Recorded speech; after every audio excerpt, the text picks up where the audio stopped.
November 22, 1851, initiated the harsh existence of Abraham Graham on a working agricultural tract in South Carolina, introducing a newborn into an environment governed by manual labor and severe survival requirements. The plantation operated through the exhaustion of its workers, demanding constant toil under a high, glaring sun that baked the soil into hardened clay. Abraham grew quickly in this demanding setting, his hands callousing before his 10th year. He spent his early days performing repetitive chores, hauling water in heavy wooden buckets and feeding livestock.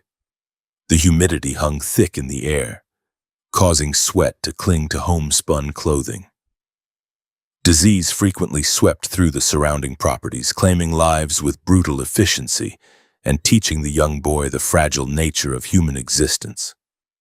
By 1859, the Graham family packed their sparse belongings into a wooden-covered wagon drawn by a team of heavy-shouldered oxen, starting a brutal overland migration toward Texas.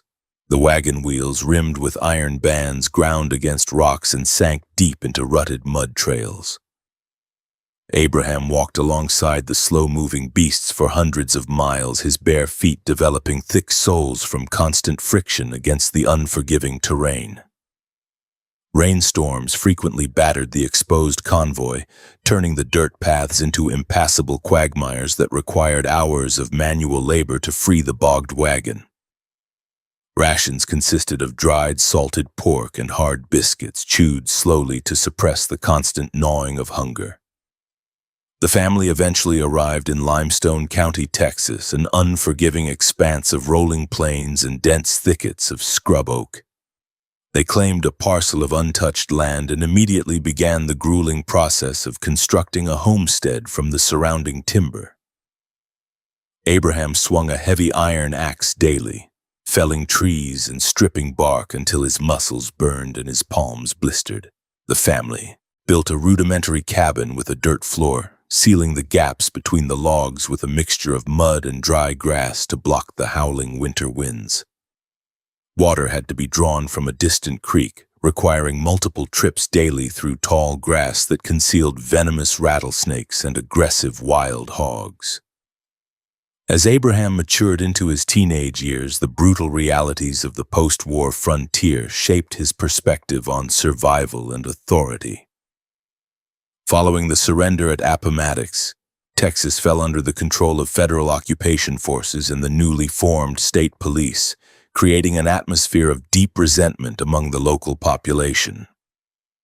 Armed men roamed the countryside, some representing the government, others simply taking advantage of the chaotic lack of organized law enforcement. Abraham learned to handle firearms out of pure necessity, initially using a heavy single-shot percussion rifle to hunt deer and wild turkeys to supplement the family's meager diet. He practiced measuring black powder from a hollowed-out horn, pouring it down the muzzle and seating the spherical projectile firmly against the charge with a wooden ramrod. Limestone County bustled with massive herds of feral longhorn cattle, aggressive beasts with immense horn spans that grazed freely across the unfenced landscape. These animals represented pure currency on the frontier, highly sought after by northern markets willing to pay a premium for fresh beef. Abraham secured employment as a cowhand, learning the dangerous trade of rounding up these unpredictable animals from the dense brush. He learned to ride a cow pony at a full sprint through treacherous terrain, dodging low-hanging branches and deep ravines, while swinging a braided rawhide lariat. The work required immense physical stamina, forcing the young man to spend 14 hours a day in the saddle, covered in thick dust and dried animal sweat. During these grueling roundups in the late 1860s, Abraham crossed paths with a young, volatile individual named John Wesley Harden. Harden possessed a chillingly calm demeanor, masking an explosive temper and an unparalleled proficiency with revolvers. The two young men bonded over the shared hardships of trail work and a mutual disdain for the oppressive state police patrolling the region. Harden carried a pair of Colt cap and ball revolvers tucked into his waistband, constantly practicing his draw until the heavy weapons cleared leather with terrifying speed. Abraham closely observed Harden's mechanics, noting the specific way the outlaw gripped the wooden handles and aligned the sights before pulling the trigger. The economic devastation of the region pushed both men toward illicit avenues of income, specifically the lucrative practice of cattle rustling. Thousands of unbranded calves, known as mavericks, roamed the open range alongside their mothers, presenting a highly tempting target for skilled riders. Abraham and Harden began operating under the cover of darkness, isolating small groups of cattle and driving them deep into secluded canyons far from the main trails. They moved quietly, communicating through low whistles to keep the animals calm and prevent them from vocalizing. The stolen cattle were held in makeshift pens constructed from felled trees, hidden from the view of roaming patrols. To sell the stolen livestock at legitimate markets, the men had to apply forged ownership marks to the animals' hides. They built small, intense fires from mesquite wood, heating iron rods until the metal glowed a dull, menacing orange. Roping a stolen calf by its hind legs, Abraham would drag the thrashing animal to the ground, pinning its neck with his knee while Harden pressed the searing metal against its flank. The hot iron instantly burned through the hair and seared the flesh beneath, filling the air with the pungent, acrid smell of burning skin. The calves bawled loudly in distress, kicking violently as the new forged brand permanently scarred their hides. Their rustling operation escalated quickly, transitioning from taking unbranded mavericks to actively stealing mature, already branded cattle from prominent local ranchers. Altering an existing brand required a specialized tool known as a running iron, a straight metal rod with a curved tip used to draw new lines over the old marks. Abraham mastered the difficult technique of modifying a simple letter into a circle or extending a line while the animal struggled beneath him. The altered brands, known as blotched brands, were often obvious to experienced cattlemen, increasing the immense risk of discovery and violent retaliation. The constant threat of being caught forced the pair to sleep with their weapons fully loaded and placed within immediate reach. The local ranchers soon noticed the discrepancies in their herd counts and organized heavily armed posses to scour the county for the thieves. Abraham and Harden received intelligence regarding the search parties from sympathetic locals who despised the wealthy cattle owners. The two men mapped out a series of evasive routes through the densest thickets, utilizing narrow game trails that the larger posses could not easily navigate. They rode their horses hard, pushing the animals to the brink of exhaustion to maintain a safe distance from their pursuers. When resting, they never built a campfire, surviving on cold provisions to avoid sending a visible plume of smoke into the sky. A direct confrontation became unavoidable during a moonlit drive in 1871, when a group of 4 armed cowboys intercepted Abraham and Harden. Pushing 30 stolen steers across a shallow creek, the opposing riders unholstered their weapons immediately, shouting demands for the rustlers to halt and surrender. Harden responded with instant lethal action, drawing a Colt revolver and firing 2 consecutive shots before the cowboys could fully raise their own rifles. The loud crack of exploding black powder interrupted the quiet night, producing thick clouds of white sulfurous smoke that obscured the immediate area. One of the cowboys pitched backward off his horse, a heavy spherical projectile tearing through his shoulder and shattering the clavicle bone with a sickening crunch.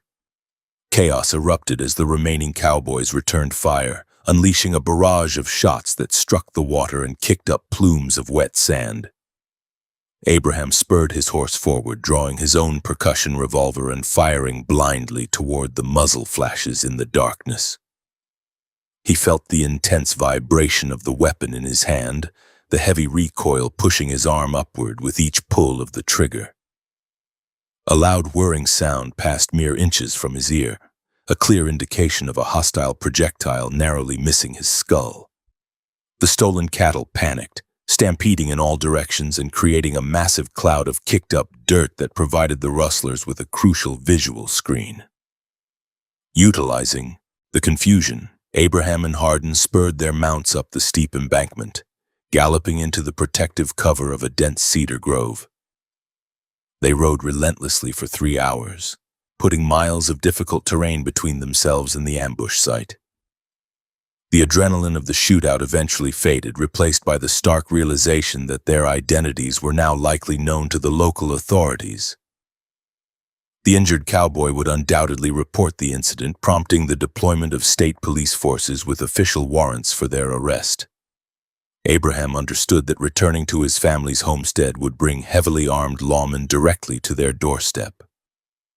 Sitting in a secluded encampment the following morning, Abraham made the calculated decision to sever ties with his past life to protect his relatives and ensure his own survival.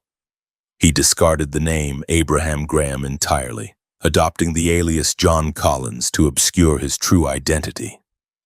This nominal shift marked a permanent psychological transition from a struggling farm boy to a committed fugitive actively evading the judicial system. He abandoned all communication with his parents, knowing that any intercepted letters or observed visits would compromise his new hidden existence. From that day forward, he introduced himself exclusively as John Collins to anyone he encountered on the trail. Operating under his new identity, Collins recognized the urgent need for superior firepower to counter the heavily armed posses hunting him. While revolvers provided quick action at close range, they lacked the devastating stopping power required to immediately neutralize a threat. He acquired a double-barrel 12-gauge percussion shotgun, a heavy, brutal weapon designed for maximum destruction at short distances. Collins customized the firearm by deliberately cutting down the long steel barrels with a metal hacksaw, reducing the overall length to make it easier to conceal under a long canvas coat or carry securely in a saddle scabbard. This modification severely widened the spread of the ammunition, guaranteeing immense tissue damage to any target standing within 30 yards. He spent hours familiarizing himself with the mechanics of the sawed-off weapon, meticulously measuring out heavy charges of coarse black powder. He loaded each barrel with a thick paper wad, ramming it down tight against the powder before pouring in a handful of heavy buckshot pellets. Another thin wad went over the projectiles to hold them in place, followed by placing brass percussion caps securely onto the external nipples. The weapon weighed over 8 pounds, and firing both barrels simultaneously produced a concussive blast capable of knocking a grown man entirely off his feet. Collins practiced bringing the heavy stock to his shoulder swiftly, ensuring he could acquire a target and fire within a fraction of a second. The newly minted John Collins and John Wesley Harden continued their criminal enterprise, shifting their operations further west to avoid the intensified patrols in Limestone County. They targeted larger corporate-owned herds, driving the stolen livestock across county lines to sell them to unscrupulous buyers who asked no questions. The physical toll of this lifestyle proved immense. The men slept on the hard ground, exposed to freezing night temperatures and torrential rainstorms. They contracted dysentery from drinking stagnant water out of muddy cattle tracks, suffering through intense abdominal cramping and dehydration while remaining constantly on the move. Medical care remained entirely inaccessible, forcing them to treat their own ailments with crude remedies and sheer endurance. In the winter of 1872, a severe blizzard struck the Texas plains, burying the landscape under 2 feet of snow and dropping temperatures well below freezing. Collins and Harden found themselves trapped in a shallow ravine, huddled together beneath a single wool blanket while their horses shivered violently nearby. Frostbite threatened their extremities, causing their fingers and toes to lose all sensation and turn a pale, waxy white. They survived by slaughtering one of their stolen calves, consuming the raw, warm meat for immediate sustenance. Wrapping their freezing feet in the bloody, freshly removed hide preserved their toes from total necrosis. The brutal weather lasted for 4 days, testing their physical resilience and solidifying their reliance on extreme measures to stay alive. Following the thaw, the pair entered a rugged saloon in a small frontier settlement to resupply their exhausted provisions. The establishment consisted of rough-hewn wooden walls, a dirt floor soaked in spilled liquor, and an atmosphere thick with stale tobacco smoke. Collins stood at the makeshift bar, his heavy canvas coat concealing the sawed-off shotgun hanging from a leather strap across his shoulder. 3 local men, recognized as deputies from a neighboring jurisdiction, entered the building and began aggressively questioning the patrons regarding recent cattle thefts. Hardened immediately tensed, his hand hovering dangerously close to the exposed grip of his right-side revolver. Collins shifted his stance, positioning his body to ensure an unobstructed path to draw his concealed weapon if the situation deteriorated. One of the deputies approached them, his eyes scanning their dusty clothing and exhausted expressions with visible suspicion. The lawman demanded their names and their business in the settlement, resting his right hand casually on the pommel of his own holstered sidearm. Collins maintained direct, unflinching eye contact, stating his alias with a low, steady voice that betrayed no hint of intimidation. The silence stretched for several agonizing seconds, the tension in the room escalating as the other patrons slowly backed away from the bar. Recognizing the immediate threat posed by Harden's rigid posture and Collins's cold stare, the deputy ultimately chose to de-escalate the encounter. He nodded curtly and stepped back, rejoining his companions before exiting the saloon without further incident. The moment solidified Collins's understanding of intimidation. He realized that projecting a willingness to commit sudden, extreme violence often prevented the necessity of actually employing it. He began to cultivate a terrifying reputation, intentionally staring down challengers and displaying his customized shotgun openly when riding into new territories. This psychological warfare became a crucial component of his survival strategy as a wanted man. By 1873, John Wesley Harden's ambitions expanded beyond simple rustling, pushing him to engage in high-profile feuds and highly publicized gunfights that drew national attention. Harden's face became widely recognized, and the massive bounties placed on his head attracted professional manhunters from across the country. Collins recognized the immense danger of remaining closely associated with such a prominent and actively hunted fugitive. The massive influx of law enforcement pursuing Harden meant that anyone riding alongside him would inevitably face capture or immediate death in a hail of gunfire. Collins decided to sever his working partnership with Harden, choosing to operate independently to reduce his own profile. The separation proved amicable but final, with the 2 outlaws dividing their remaining cash and parting ways on an isolated stretch of trail. Collins rode south alone, his saddlebags heavy with stolen money and his customized shotgun resting securely across his lap. He traveled exclusively at night, navigating by the stars and avoiding all established stagecoach routes in populated settlements. He sustained himself by hunting wild game, roasting rabbits and prairie chickens over small, concealed fires built deep within dry riverbeds. The solitude provided a stark contrast to the chaotic, violent months spent riding alongside Harden, allowing Collins time to calculate his next move. Warrants bearing the name John Collins now circulated through multiple Texas counties describing a dangerous, heavily armed cattle thief. The state police intensified their efforts, utilizing telegraph lines to coordinate movements and share physical descriptions of wanted men across vast distances. Collins realized that the entire state of Texas was rapidly becoming a highly organized trap, with judicial authorities closing off traditional escape routes and securing the major border crossings. Remaining in the territory guaranteed an eventual armed confrontation with a superior force of heavily armed deputies. To survive, he needed to completely remove himself from the jurisdiction of United States law enforcement and flee south, 1873 brought a stifling wave of oppressive heat across the desolate expanses of Coahuila, Mexico. John Collins found himself navigating the narrow, dust-choked streets of a border town entirely hostile to outsiders. He communicated primarily through brief hand gestures and the heavy 12-gauge double-barrel weapon resting constantly in his right hand.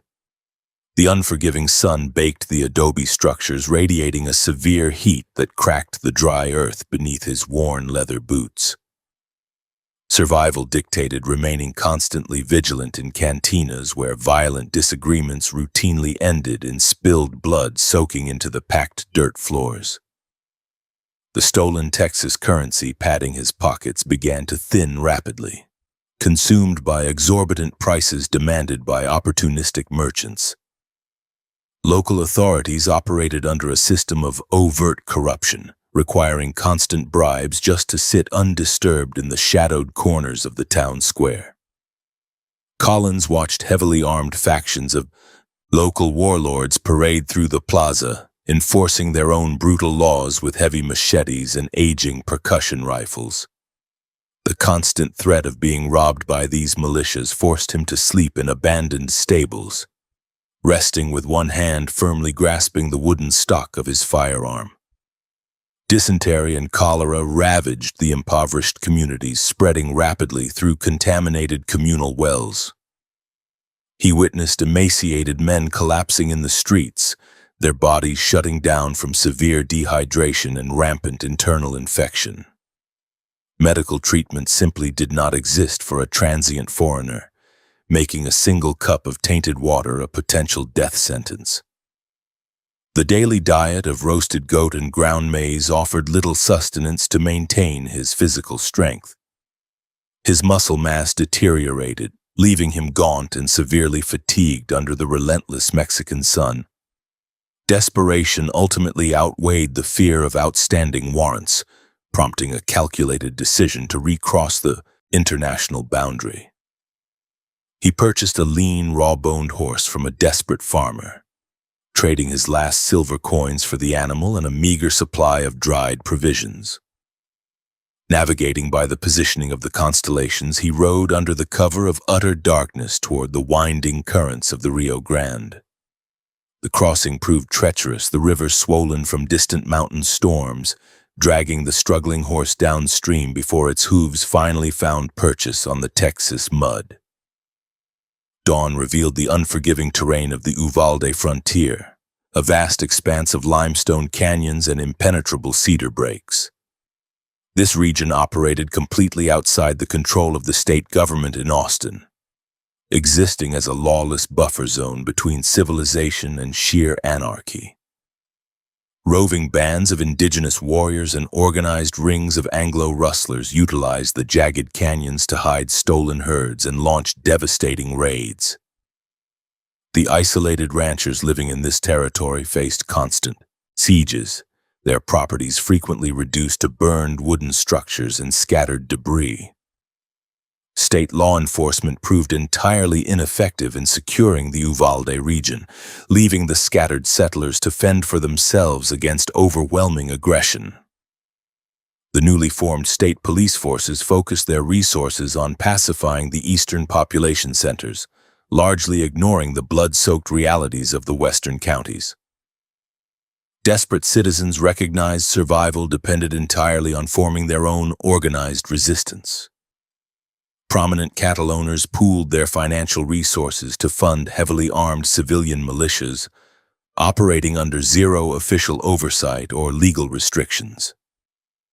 Collins rode into the settlement of Uvalde looking for stable income and anonymity among heavily armed men.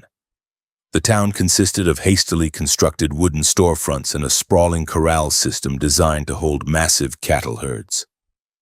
Dust filled the air constantly, kicked up by hundreds of hooves, and heavy freight wagons traversing the main dirt thoroughfare. He entered a local mercantile, seeking a position where his specific skills with a scattergun could be monetized without drawing the attention of legitimate authorities. A coalition of desperate ranchers was actively recruiting hardened individuals to fill the ranks of a paramilitary unit known as the Uvalde Minutemen. The organizers sought men unburdened by moral hesitation, offering a daily wage and complete legal immunity from local prosecution for any actions taken during their patrols. Collins presented himself to the militia leaders, letting his customized weapon and cold demeanor serve as his primary credentials. They accepted him immediately, desperate for any man capable of inflicting immense violence upon the raiding parties, devastating their livelihoods. The Minutemen operated on a simple, brutal mandate to locate the thieves and eliminate them completely. There were no warrants issued, no arrests attempted, and no trials conducted for the individuals they tracked down. The militia rode in columns of 20 men, heavily armed with Winchester repeating rifles and large-caliber revolvers. Collins positioned himself near the front of the formation, his sawed-off weapon resting across his saddle pommel, ready to deliver devastating close-range destruction at a moment's notice. Their first major deployment took them deep into the treacherous terrain of the Nueces River Canyon. Intelligence indicated a massive band of rustlers had recently driven over 400 head of stolen cattle into the winding gorge. The Minutemen navigated the steep, rocky inclines carefully, their horses slipping on loose shale and sharp limestone outcroppings. The midday heat intensified within the confined rock walls, baking the riders in their heavy canvas coats and wide-brimmed hats while sweat stung their eyes.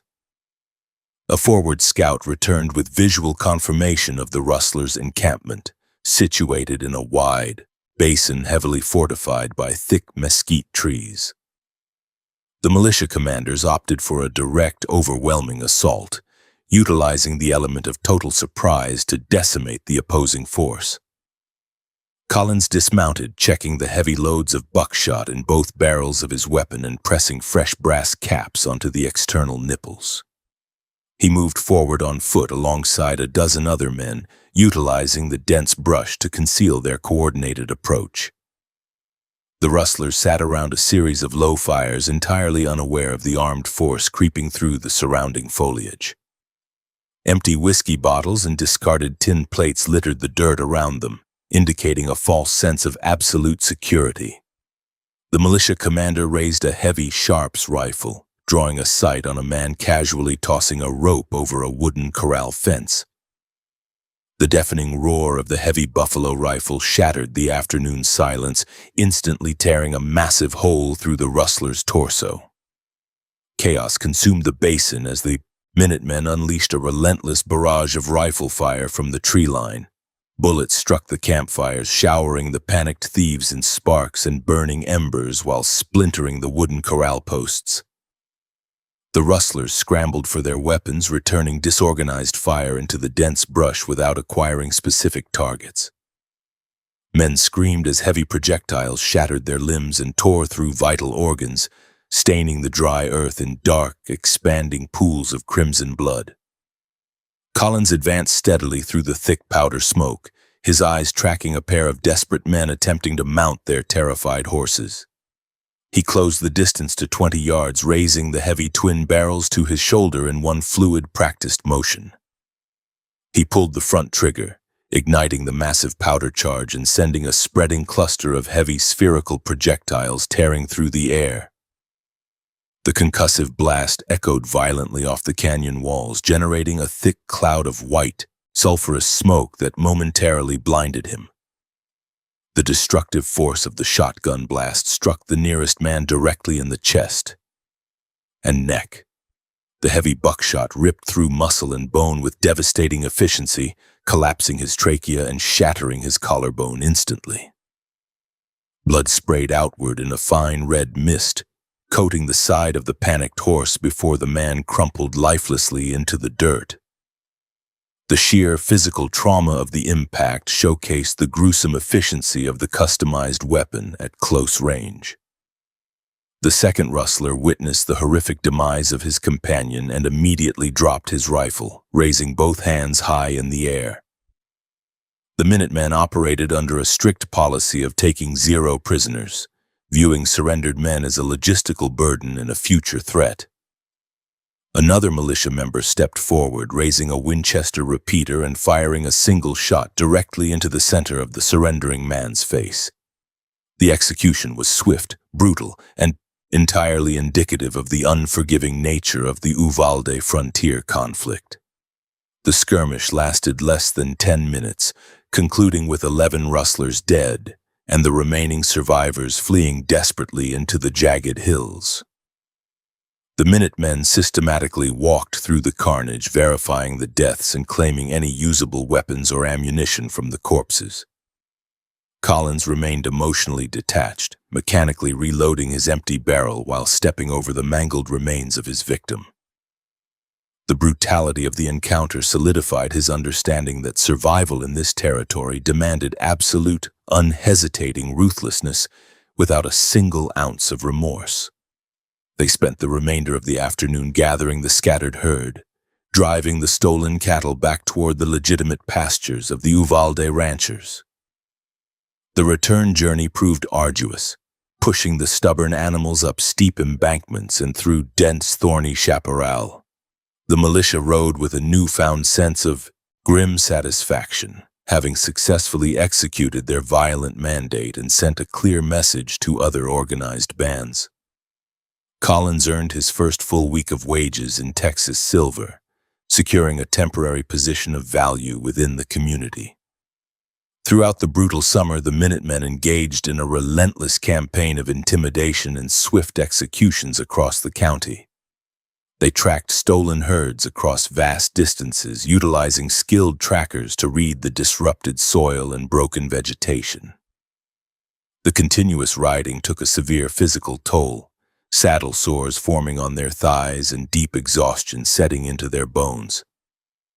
They slept in shifts, maintaining a heavily armed perimeter every night to prevent retaliatory ambushes by surviving gang members seeking vengeance.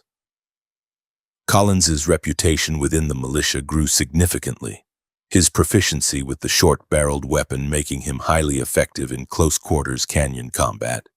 He developed a terrifying technique of utilizing the wide spread of the buckshot to clear dense brush before advancing his position.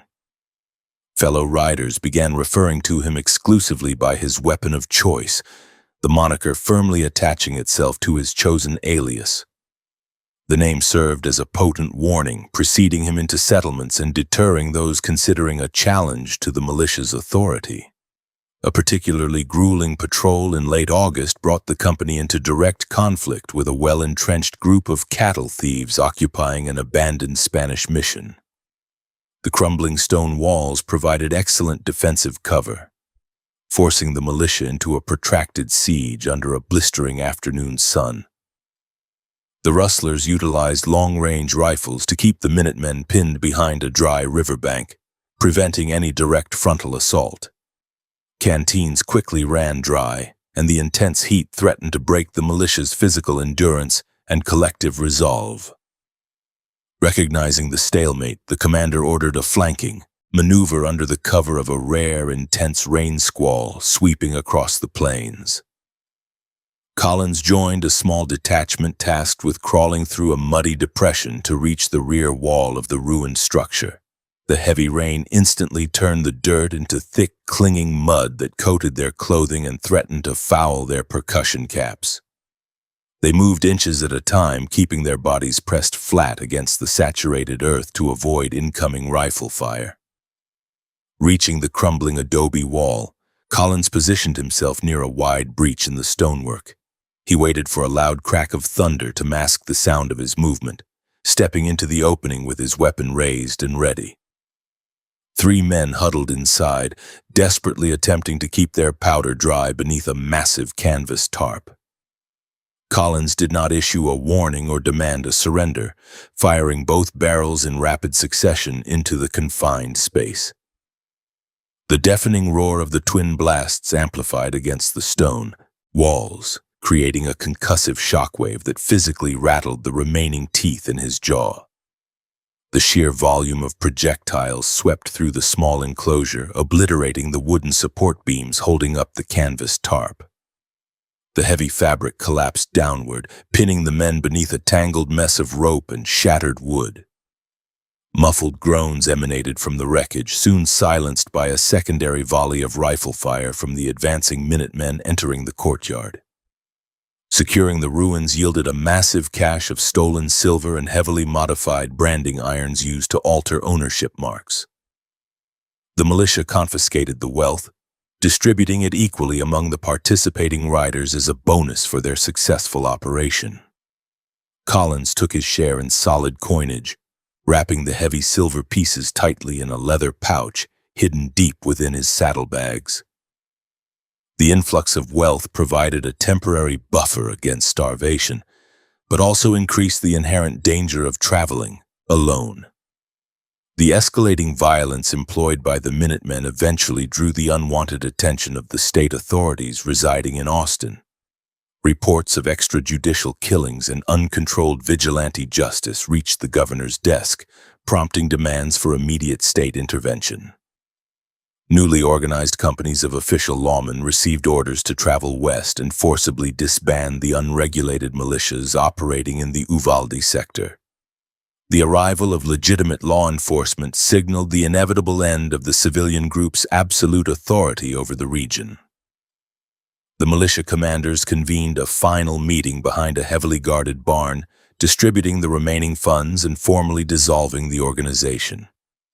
They recognized continuing their patrols would result in direct armed conflict with the state government, an outcome guaranteeing their own destruction. The men received instructions to scatter, blending back into the general population or riding outward into entirely new territories. The brief era of unchecked civilian force in the Canyonlands abruptly terminated, leaving a string of unburied bodies in the brush. Collins found himself unemployed once more, carrying the heavy stigma of his association with the ruthless vigilante group. Local sheriffs began compiling lists of known Minutemen, seeking to prosecute the most egregious offenders to satisfy the political demands from the capital. The protective legal immunity vanished instantly, exposing every individual rider to potential arrest and execution by hanging. He needed to relocate immediately, putting massive distance between himself and the rapidly modernizing legal system establishing itself across Texas. Purchasing a fresh mount and packing his heavy saddlebags, he charted a course toward the distant, unforgiving territories situated further west. The journey required crossing hundreds of miles of arid desert, navigating vast stretches of sand and jagged mountains completely devoid of human settlement. He prepared meticulously, filling multiple canteens and securing extra ammunition for his customized firearm before departing the town limits. The open trail offered extreme isolation, protecting him from pursuing authorities but exposing him to the brutal elements of the untamed landscape. Riding away from the sprawling cattle trails of Uvalde, John Collins left behind a legacy of uncompromising violence and sheer physical force. He transitioned from a hunted cattle thief to a highly efficient instrument of vigilante justice, fundamentally altering his approach to survival. The lessons learned in the Bloody Canyon skirmishes became permanently ingrained in his psyche, prioritizing sudden, overwhelming destruction over any form of negotiation. The desolate plains of the New Mexico frontier awaited him, promising entirely new arenas of brutal, unrestrained conflict. December 27, 1875, delivered a punishing winter storm across the high desert elevations of the New Mexico territory. Frigid air masses descended from the jagged peaks of the Pinos Altos range, sweeping through the narrow valleys and freezing the damp earth into hardened, treacherous ridges. John Collins rode his exhausted gelding into the sprawling mining camp known as Silver City, just as the afternoon sun dipped below the horizon. The severe drop in temperature forced him to pull his heavy wool collar tight against his neck, shielding his skin from the blowing ice crystals. He observed the chaotic layout of the booming settlement, noting the vast differences between this industrialized operation and the wide, open plains of his previous Texas patrols. Silver City existed purely to extract wealth from the surrounding bedrock, operating relentlessly throughout the day and night. Massive wooden headframes dominated the skyline, marking the entrance to deep, vertical shafts plunging hundreds of feet into the earth. Steam-powered winches ground constantly, pulling heavy iron buckets filled with raw silver ore to the surface with a deafening rhythmic clanking.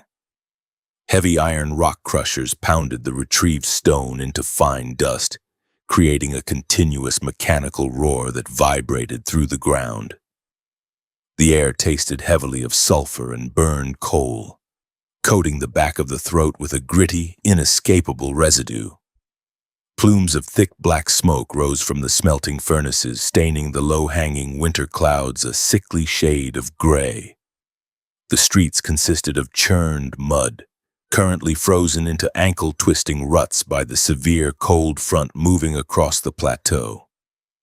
Freight wagons drawn by teams of 12 mules struggled to navigate the main thoroughfare, their iron-rimmed wheels crushing the surface ice and creating a continuous grating racket.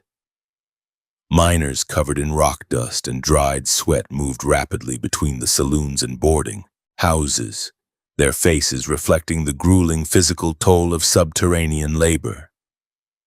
Collins steered his horse toward a livery stable constructed of rough-cut pine boards, paying the attendant a single silver coin to secure a warm stall and a large measure of dry oats for the distressed animal.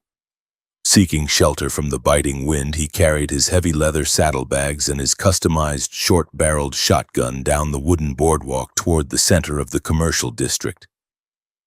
He secured a small, uninsulated room on the second floor of a hastily built lodging house, dropping his gear onto a lumpy mattress stuffed with dry corn husks.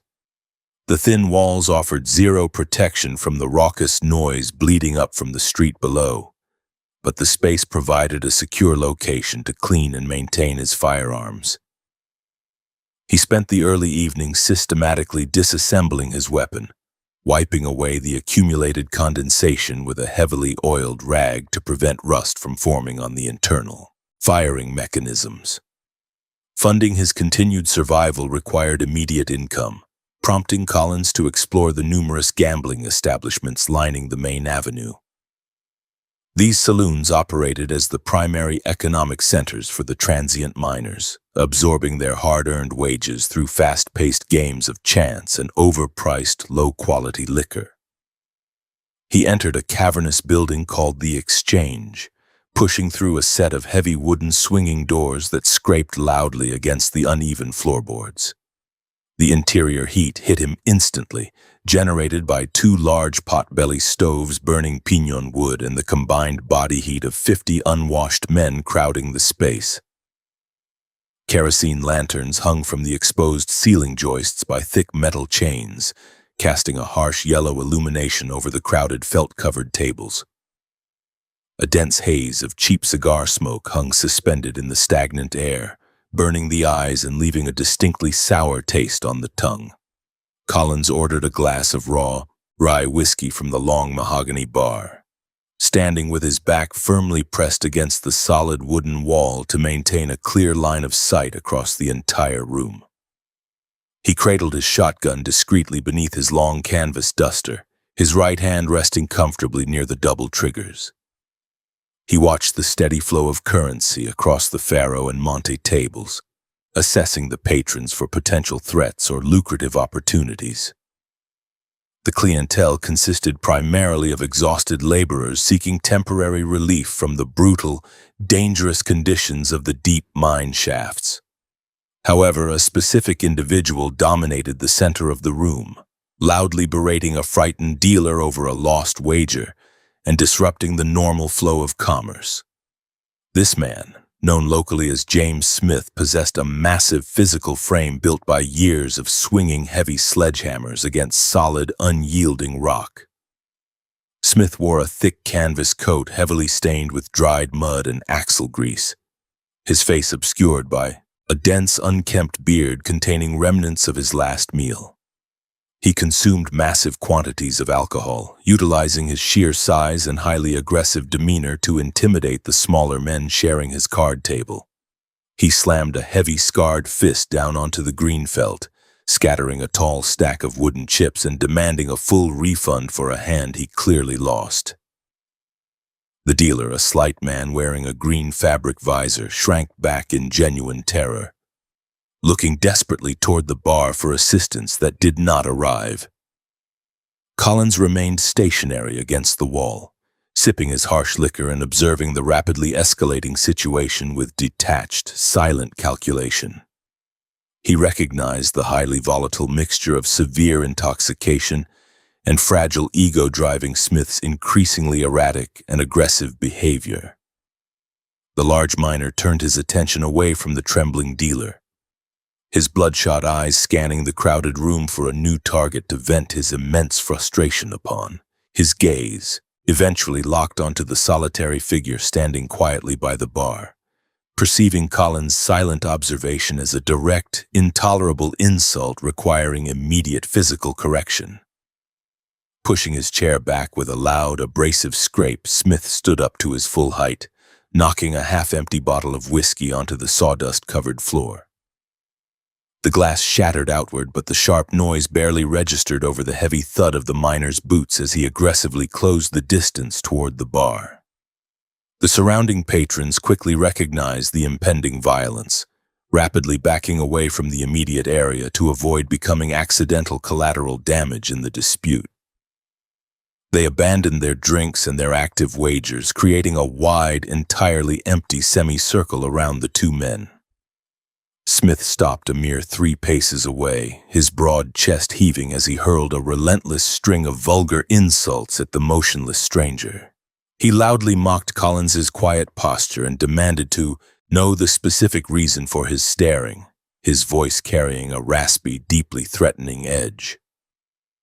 Collins did not flinch or alter his relaxed stance in the slightest, maintaining unbroken, cold eye contact with the enraged giant standing before him. He slowly placed his empty shot glass onto the mahogany counter, freeing his left hand while his right hand tightened its grip on the concealed shotgun. The absolute silence stretching between the two men amplified the thick tension, turning the crowded saloon into an arena of highly focused hostility. Smith misinterpreted the total lack of a verbal response as an admission of cowardice, stepping forward and aggressively invading Collins's immediate personal space. He reached out with his massive left hand, firmly grabbing the lapel of the canvas duster in a crude attempt to physically drag the smaller man away from the protective wall. This aggressive physical contact crossed the final unspoken threshold, initiating a lethal, entirely irreversible sequence of fast-paced events. Collins moved with practiced, terrifying speed, utilizing the sheer momentum of Smith's pull to pivot his own body slightly to the right side. He swept his left arm upward in a sharp arc, violently slapping the miner's heavy, calloused hand away from his coat fabric. Simultaneously, he brought the shortened twin barrels of his weapon up from beneath the canvas concealment, leveling the dark steel muzzles directly at the center of Smith's broad torso.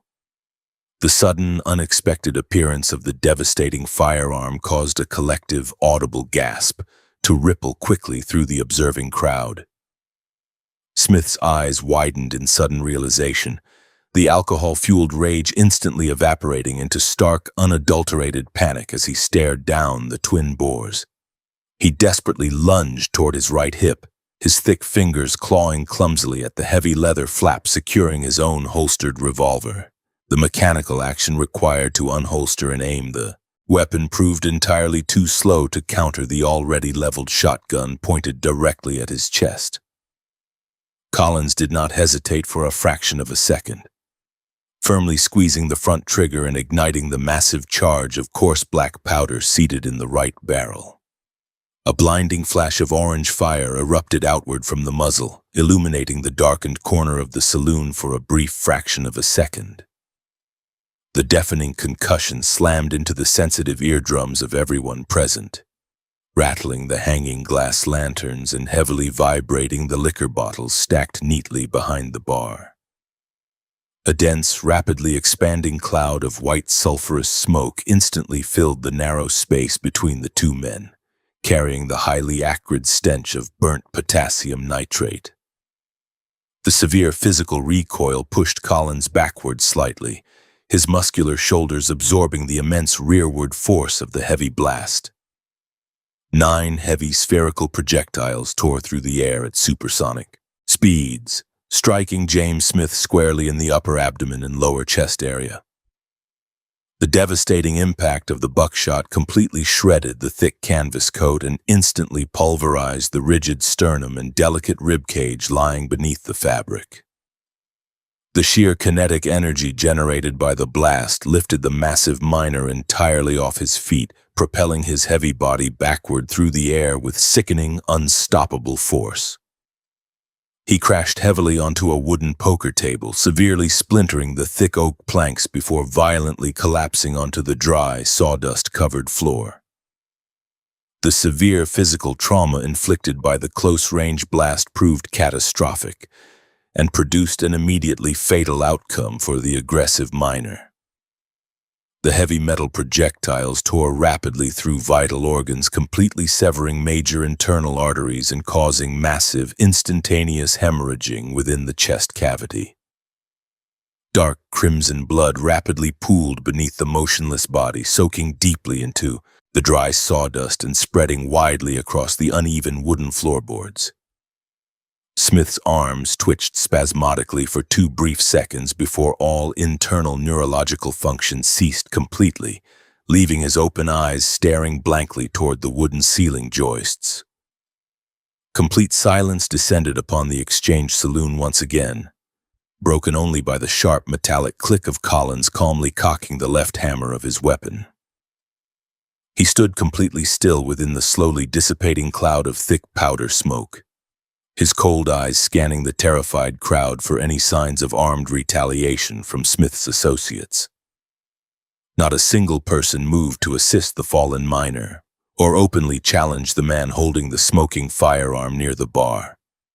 The sheer brutality and absolute suddenness of the execution completely paralyzed the onlookers, solidifying their deep fear of the unknown stranger. The heavy wooden front doors swung open forcefully, admitting a harsh blast of freezing night air and the imposing figure of Sheriff Harvey Whitehill. The seasoned local lawman stepped cautiously into the room, his right hand resting securely on the smooth ivory grip of his holstered sidearm. He quickly surveyed the gruesome carnage, carefully noting the shattered poker table, the expanding pool of dark blood, and the heavily armed man standing calmly near the counter. Whitehill possessed a well-earned reputation for strict enforcement and unwavering personal courage, refusing to back down from the chaotic violence frequently plaguing his jurisdiction. He instructed the stunned crowd to remain completely in place, slowly approaching Collins while carefully maintaining a clear tactical advantage in the open room. Whitehill demanded the immediate surrender of the devastating weapon, his deep voice cutting clearly through the lingering heavy tension filling the enclosed space. Collins quickly recognized the legitimate authority in the sheriff's firm tone and calculated the absolute futility of engaging in a protracted gunfight with local law enforcement. He carefully uncocked the left hammer, slowly lowering the metal muzzle toward the floor and extending the heavy firearm barrel first toward the approaching officer. Whitehill rapidly secured the shotgun, handing it off to a trailing, heavily armed deputy before ordering Collins to turn around and place his hands firmly behind his back. Heavy iron shackles clamped tightly around his wrists, the freezing cold metal biting uncomfortably into his bare skin. The sheriff aggressively escorted his unresisting prisoner out of the stifling heat of the saloon, pushing him firmly onto the frozen mud of the main thoroughfare. The sudden extreme drop in temperature shocked Collins's system entirely, the biting winter wind cutting deeply through his open canvas duster as they marched toward the county lockup. The Grant County Jail consisted of a highly sturdy single-story structure built directly from thick, heavy blocks of locally quarried gray stone. Heavy iron bars heavily reinforced the narrow exterior windows. completely preventing any possibility of escape while allowing the freezing night air to circulate freely within the holding cells. Whitehill secured his prisoner inside a cramped, windowless enclosure, removing the iron shackles but leaving him to face the brutal winter cold entirely alone. The barren cell contained only a wooden slop bucket and a thin, heavily infested wool blanket resting on a slab of solid, freezing rock. Collins spent the remainder of the long night shivering uncontrollably, pacing the narrow, restricted confines of the stone cell to generate vital body heat.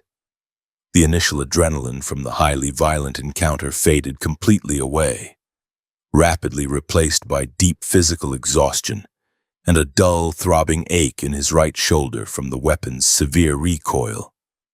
He listened to the drunken shouts and occasional bursts of gunfire echoing from the distant saloons, completely detached from the ongoing nightly chaos of the mining camp. He clearly recognized the severe nature of his situation, facing a potential hanging charge in a jurisdiction entirely unsympathetic to outside gunfighters. The gray morning light eventually filtered through the front office windows, bringing a meager daily ration of stale bread and a tin cup of tepid, metallic-tasting water. Sheriff Whitehill arrived shortly after the winter dawn broke, unlocking the heavy iron door and escorting the quiet prisoner to a small, highly cluttered office down the main hall. A local magistrate, looking visibly fatigued and nursing a hot cup of black coffee, sat behind a large wooden desk entirely covered in scattered legal documents. The town urgently required a rapid resolution to all criminal matters, continuously prioritizing the uninterrupted operation of the silver mines over lengthy, complicated judicial proceedings. The magistrate listened carefully to a brief, highly factual report from the sheriff detailing the specific circumstances of the physical altercation and the resulting immediate fatality. Witness statements, hastily gathered from the terrified saloon patrons, clearly confirmed that James Smith initiated the aggressive physical contact well before the fatal shot ever occurred. The established frontier legal system heavily favored all claims of self-defense, especially when the deceased party possessed a widely documented history of highly violent, unprovoked aggression. The judge weighed the presented evidence incredibly quickly, determining that a full jury trial would unnecessarily consume the town's highly limited financial resources and time. He officially charged John Collins with the significantly lesser offense of discharging a firearm within the city limits and causing a general public disturbance. The severe murder charge was entirely dismissed from the record, the local court implicitly accepting the lethal action as a wholly necessary response to an immediate severe physical threat. The magistrate banged a heavy wooden gavel firmly against his desk, assessing a strict financial penalty to legally resolve the bloody matter entirely. The required municipal bail and accompanying court fines totaled a firm $60, a specific sum payable immediately to the sitting county clerk. Collins stood completely quiet, reaching into the deep interior pocket of his heavy vest and retrieving a thick leather pouch secured with a tight rawhide drawstring.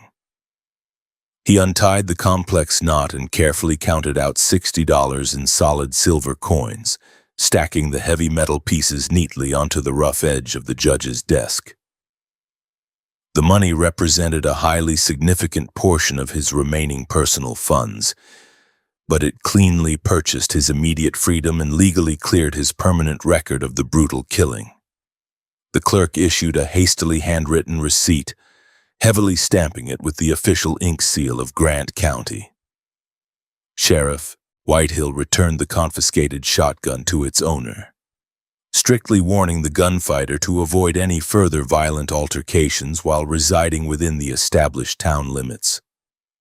Collins accepted the heavy weapon silently, checking the mechanical action smoothly before securing it back beneath the protective cover of his heavy canvas coat. He walked out of the cold stone building and stepped directly back onto the frozen dirt streets of Silver City, completely unshackled and fully legally exonerated. The frigid, biting morning air filled his lungs deeply, a stark, welcome contrast to the stagnant atmosphere of the holding cell he had just permanently vacated. The sheer ease with which he navigated the local legal system firmly reinforced his deep understanding of frontier justice, a highly flexible framework dictated entirely by hard money and perceived justification. The brutal death of James Smith barely registered as a tragic event within the wider community.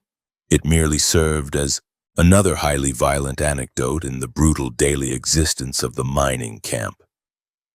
Collins immediately returned to his rented room, retrieving his sparse belongings and preparing his horse for an immediate rapid departure from the unstable settlement. Riding away from the towering wooden headframes and toxic sulfur smoke of Silver City, he carried the permanent, unshakable stain of another violent taking of human life. The $60 transaction finalized the entire bloody event, representing a terrifyingly low financial valuation for the total destruction of a man's physical existence. He pushed his rested horse southward through the biting wind, heading directly toward the sprawling cattle empires currently taking shape across the Southern Territory. The incident firmly established the highly lethal reputation of the man known as Shotgun, a heavy title he would carry directly into the escalating bloody conflicts waiting just over the distant horizon. 1878 forced the territory of New Mexico into a state of total, uncontrolled armed conflict, drawing hardened gunmen from across the frontier into a bitter local dispute. John Collins rode his horse into the sprawling basin of Lincoln County, seeking highly lucrative employment among the warring factions dominating the region. The harsh winter weather had begun to break, leaving the dirt trails soft and highly treacherous for travel. He carried his heavy double-barrel firearm resting securely across his thighs, constantly scanning the distant ridges for signs of hostility. The area possessed a highly dangerous reputation, known for sudden ambushes and intense violence stemming from deep financial rivalries. The physical landscape of the region presented a daunting series of environmental obstacles for any traveling rider. Towering limestone peaks of the Capitan Mountains dominated the northern horizon, casting long, dark shadows across the arid valleys below. Dense pine forests clung to the steep inclines, providing excellent cover for snipers and rogue militias operating outside the boundaries of the law. The Rio Bonito cut a winding path through the center of the county, offering the only reliable source of water for miles in any direction. Surviving in this rugged terrain required intense situational awareness and a constant readiness to engage in lethal physical combat. Two distinct mercantile factions fought a ruthless campaign for absolute financial dominance over the entire county. A powerful alliance of Irish businessmen, locally referred to as the House, controlled the primary general store and held lucrative government contracts to supply beef to nearby military forts. This organization utilized a vast network of corrupt politicians and heavily armed enforcers to aggressively crush any emerging economic competition. They held a virtual monopoly on all commerce, forcing smaller ranchers to accept incredibly low prices for their livestock or face violent retribution. The House maintained absolute authority through a campaign of continuous intimidation and highly organized aggression. An affluent English investor named John Tunstall arrived in the territory with substantial financial backing, aiming to dismantle this established predatory monopoly. Tunstall constructed a massive, highly fortified general store directly across the street from his rivals, immediately offering better prices and fairer trade terms to the local population. He also established a large cattle ranching operation on the Rio Feliz, directly challenging the government supply contracts held by the House. This sudden influx of massive outside capital severely threatened the existing power structure, guaranteeing a rapid escalation from financial competition into outright physical violence. Seeking capable men to protect his growing livestock investments from organized rustling rings, Tunstall hired numerous heavily armed riders to patrol his extensive property lines. Collins navigated his horse onto the sprawling ranch, his cold demeanor and visible weaponry serving as a highly effective application for immediate employment. The ranch foreman recognized the specific tactical advantage of a man proficient with a shortened scattergun in dense brush country.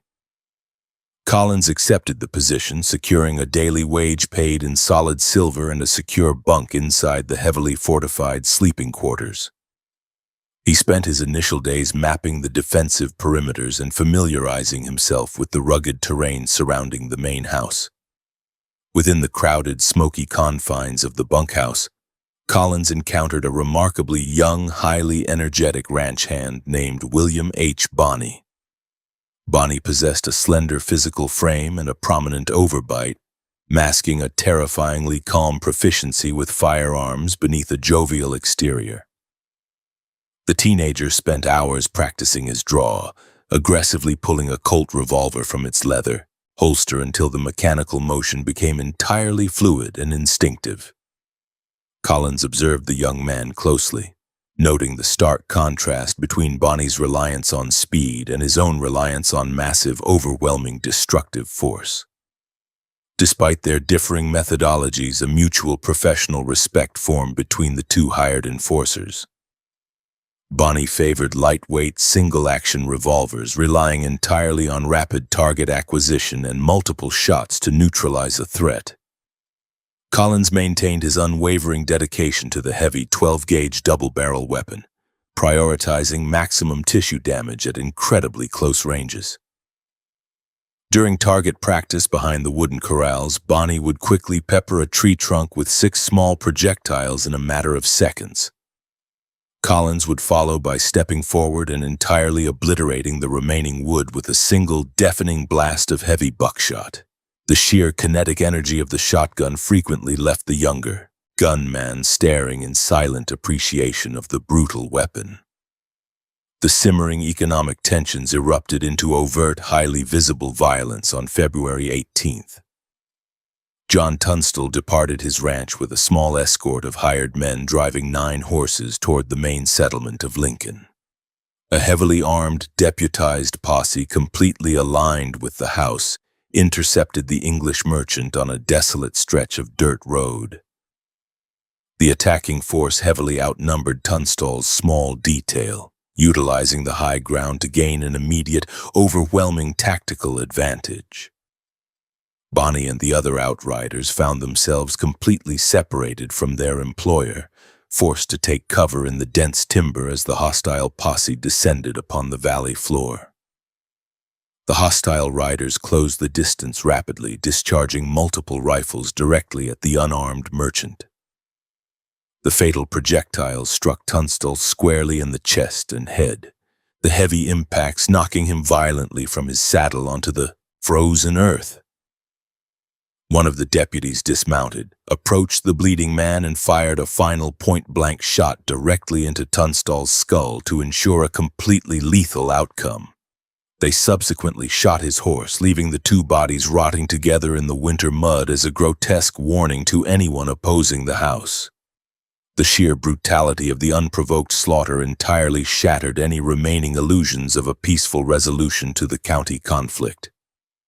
Outraged by the horrific murder of their employer and the total corruption of the local sheriff, the surviving ranch hands sought immediate legal retaliation. They approached the local justice of the peace, a man sympathetic to their cause, and secured heavily stamped warrants for the arrest of the posse members. The men formed a specialized pursuit unit, legally sanctioning themselves as the regulators and pinning tin badges to their heavy canvas coats. Collins joined the group without hesitation, recognizing the transition from defensive ranch security to an offensive, highly mobile hunting party. He loaded his pockets with extra paper cartridges, preparing for a protracted campaign of continuous wilderness warfare. The hunt for Tunstall's killers required relentless riding through the rugged foothills, tracking the scattered posse members across miles of abrasive limestone terrain. The regulators slept in the freezing mud, surviving on meager rations of dried beef and stale water while maintaining a frantic pace. Collins utilized his shotgun during raids on isolated cabins, kicking down wooden doors and sweeping the interior rooms with the heavy barrels to secure the structures.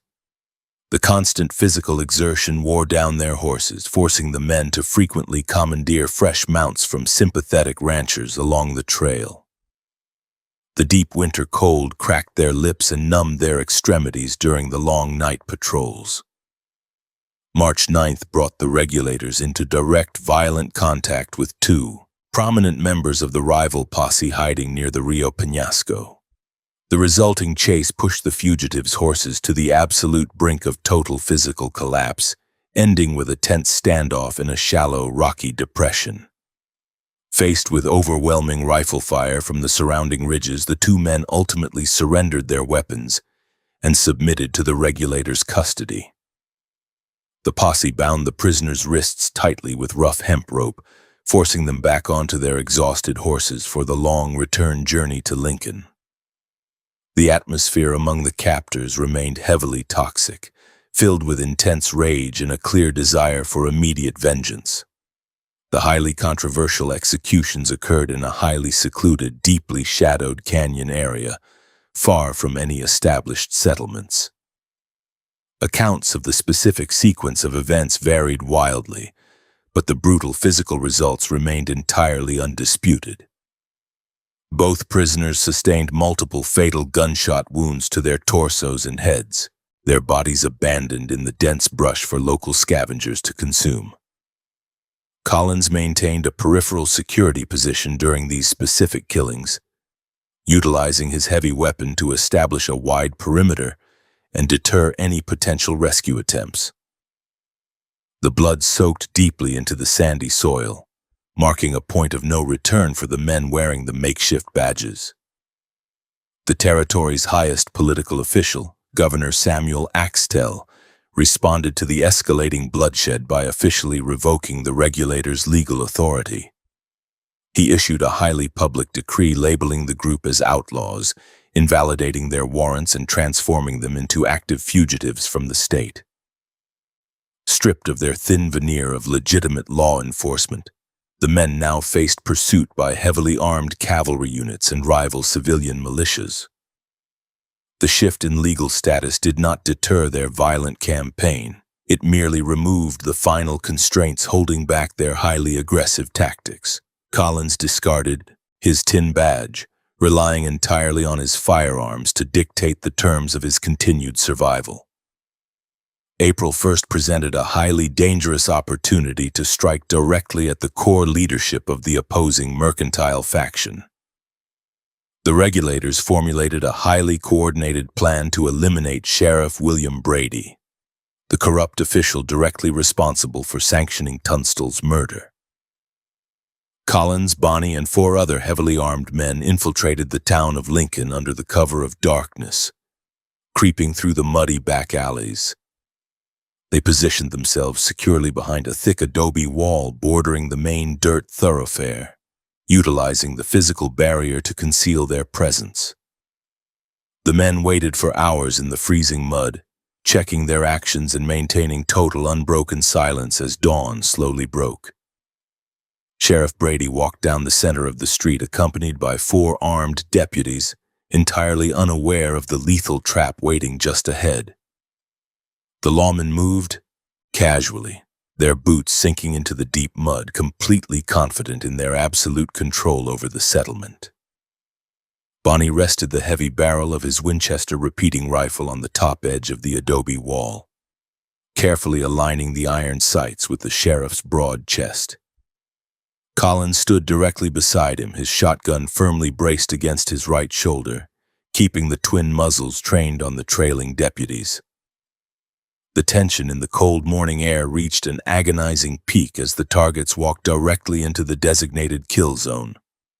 The hidden gunmen opened fire simultaneously, unleashing a devastating, highly synchronized volley of heavy projectiles across the narrow street. The deafening roar of multiple firearms shattered the morning quiet, sending massive clouds of white powder smoke rolling over the adobe wall. A heavy caliber rifle round struck Sheriff Brady directly in the lower abdomen, shattering his pelvis and completely destroying his vital intestinal organs. The sheer physical impact knocked the lawman face first into the thick mud, his blood instantly mixing with the dirty water pooling in the deep wagon ruts. He screamed in pure agony, his hands clutching desperately at the massive, fatal wound in his stomach. Collins pulled the front trigger of his weapon, sending a wide spread of heavy buckshot tearing into the ranks of the panicked deputies. The dense cluster of spherical metal struck one man in the upper thigh, severing the femoral artery and instantly dropping him to the ground. The remaining lawmen scattered wildly, diving for cover behind wooden rain barrels and thick hitching posts while blindly returning fire toward the smoking wall. Bonnie vaulted over the physical barrier, running directly into the street to retrieve a confiscated rifle resting near the dying sheriff's body. A return shot grazed Bonnie's leg, forcing him to scramble back behind the wall as the regulators initiated a rapid retreat. The highly publicized assassination of the sitting county sheriff triggered a massive, highly militarized response from the House and its political allies. Heavily armed posses scoured the surrounding mountains, initiating numerous brief, incredibly violent skirmishes known collectively as the Battle of Blazer's Mill. During one specific encounter, the regulators cornered a heavily armed antagonist inside a small wooden trading post. The trapped man utilized a heavy single-shot buffalo rifle to inflict severe casualties on the attacking force, entirely shattering the hip of the regulators' appointed leader. The prolonged gunfight demonstrated the intense, deeply personal nature of the violence consuming the entire region. The brutal reality of the territorial war meant living in a state of constant, unrelenting hypervigilance, heavily exhausting the men physically and mentally. Collins slept with his boots firmly laced and his shotgun resting directly across his chest, reacting instantly to the sound of snapping twigs or restless horses. Their diet consisted almost entirely of hard biscuits and roasted game, cooked over incredibly small, hidden fires that produced minimal smoke. They drank from muddy livestock tracks when fresh springs proved inaccessible, constantly battling severe dysentery and debilitating dehydration. The sheer physical toll of the nomadic outlaw lifestyle stripped away their body weight, leaving them gaunt and highly irritable. The conflict culminated during the intensely hot, highly oppressive summer months, dragging the territory into a state of total chaos. July 15th initiated a massive 5-day armed standoff in the center of Lincoln, drawing in every available fighter from both warring factions. The surviving regulators, including Collins and Bonnie, fortified themselves inside the sprawling U-shaped adobe residence of their former attorney, Alexander McSween. Dozens of hired gunmen entirely surrounded the structure, utilizing long-range rifles to completely pin the occupants inside the thick walls. The attackers constructed heavy wooden barricades in the street, creating an impenetrable ring of highly lethal crossfire around the targeted building. Inside the McSween home, conditions deteriorated rapidly as the intense summer heat baked the heavy adobe bricks. The occupants quickly exhausted their limited water supply, resorting to drinking heavily tainted liquid from flower vases to survive the crushing dehydration.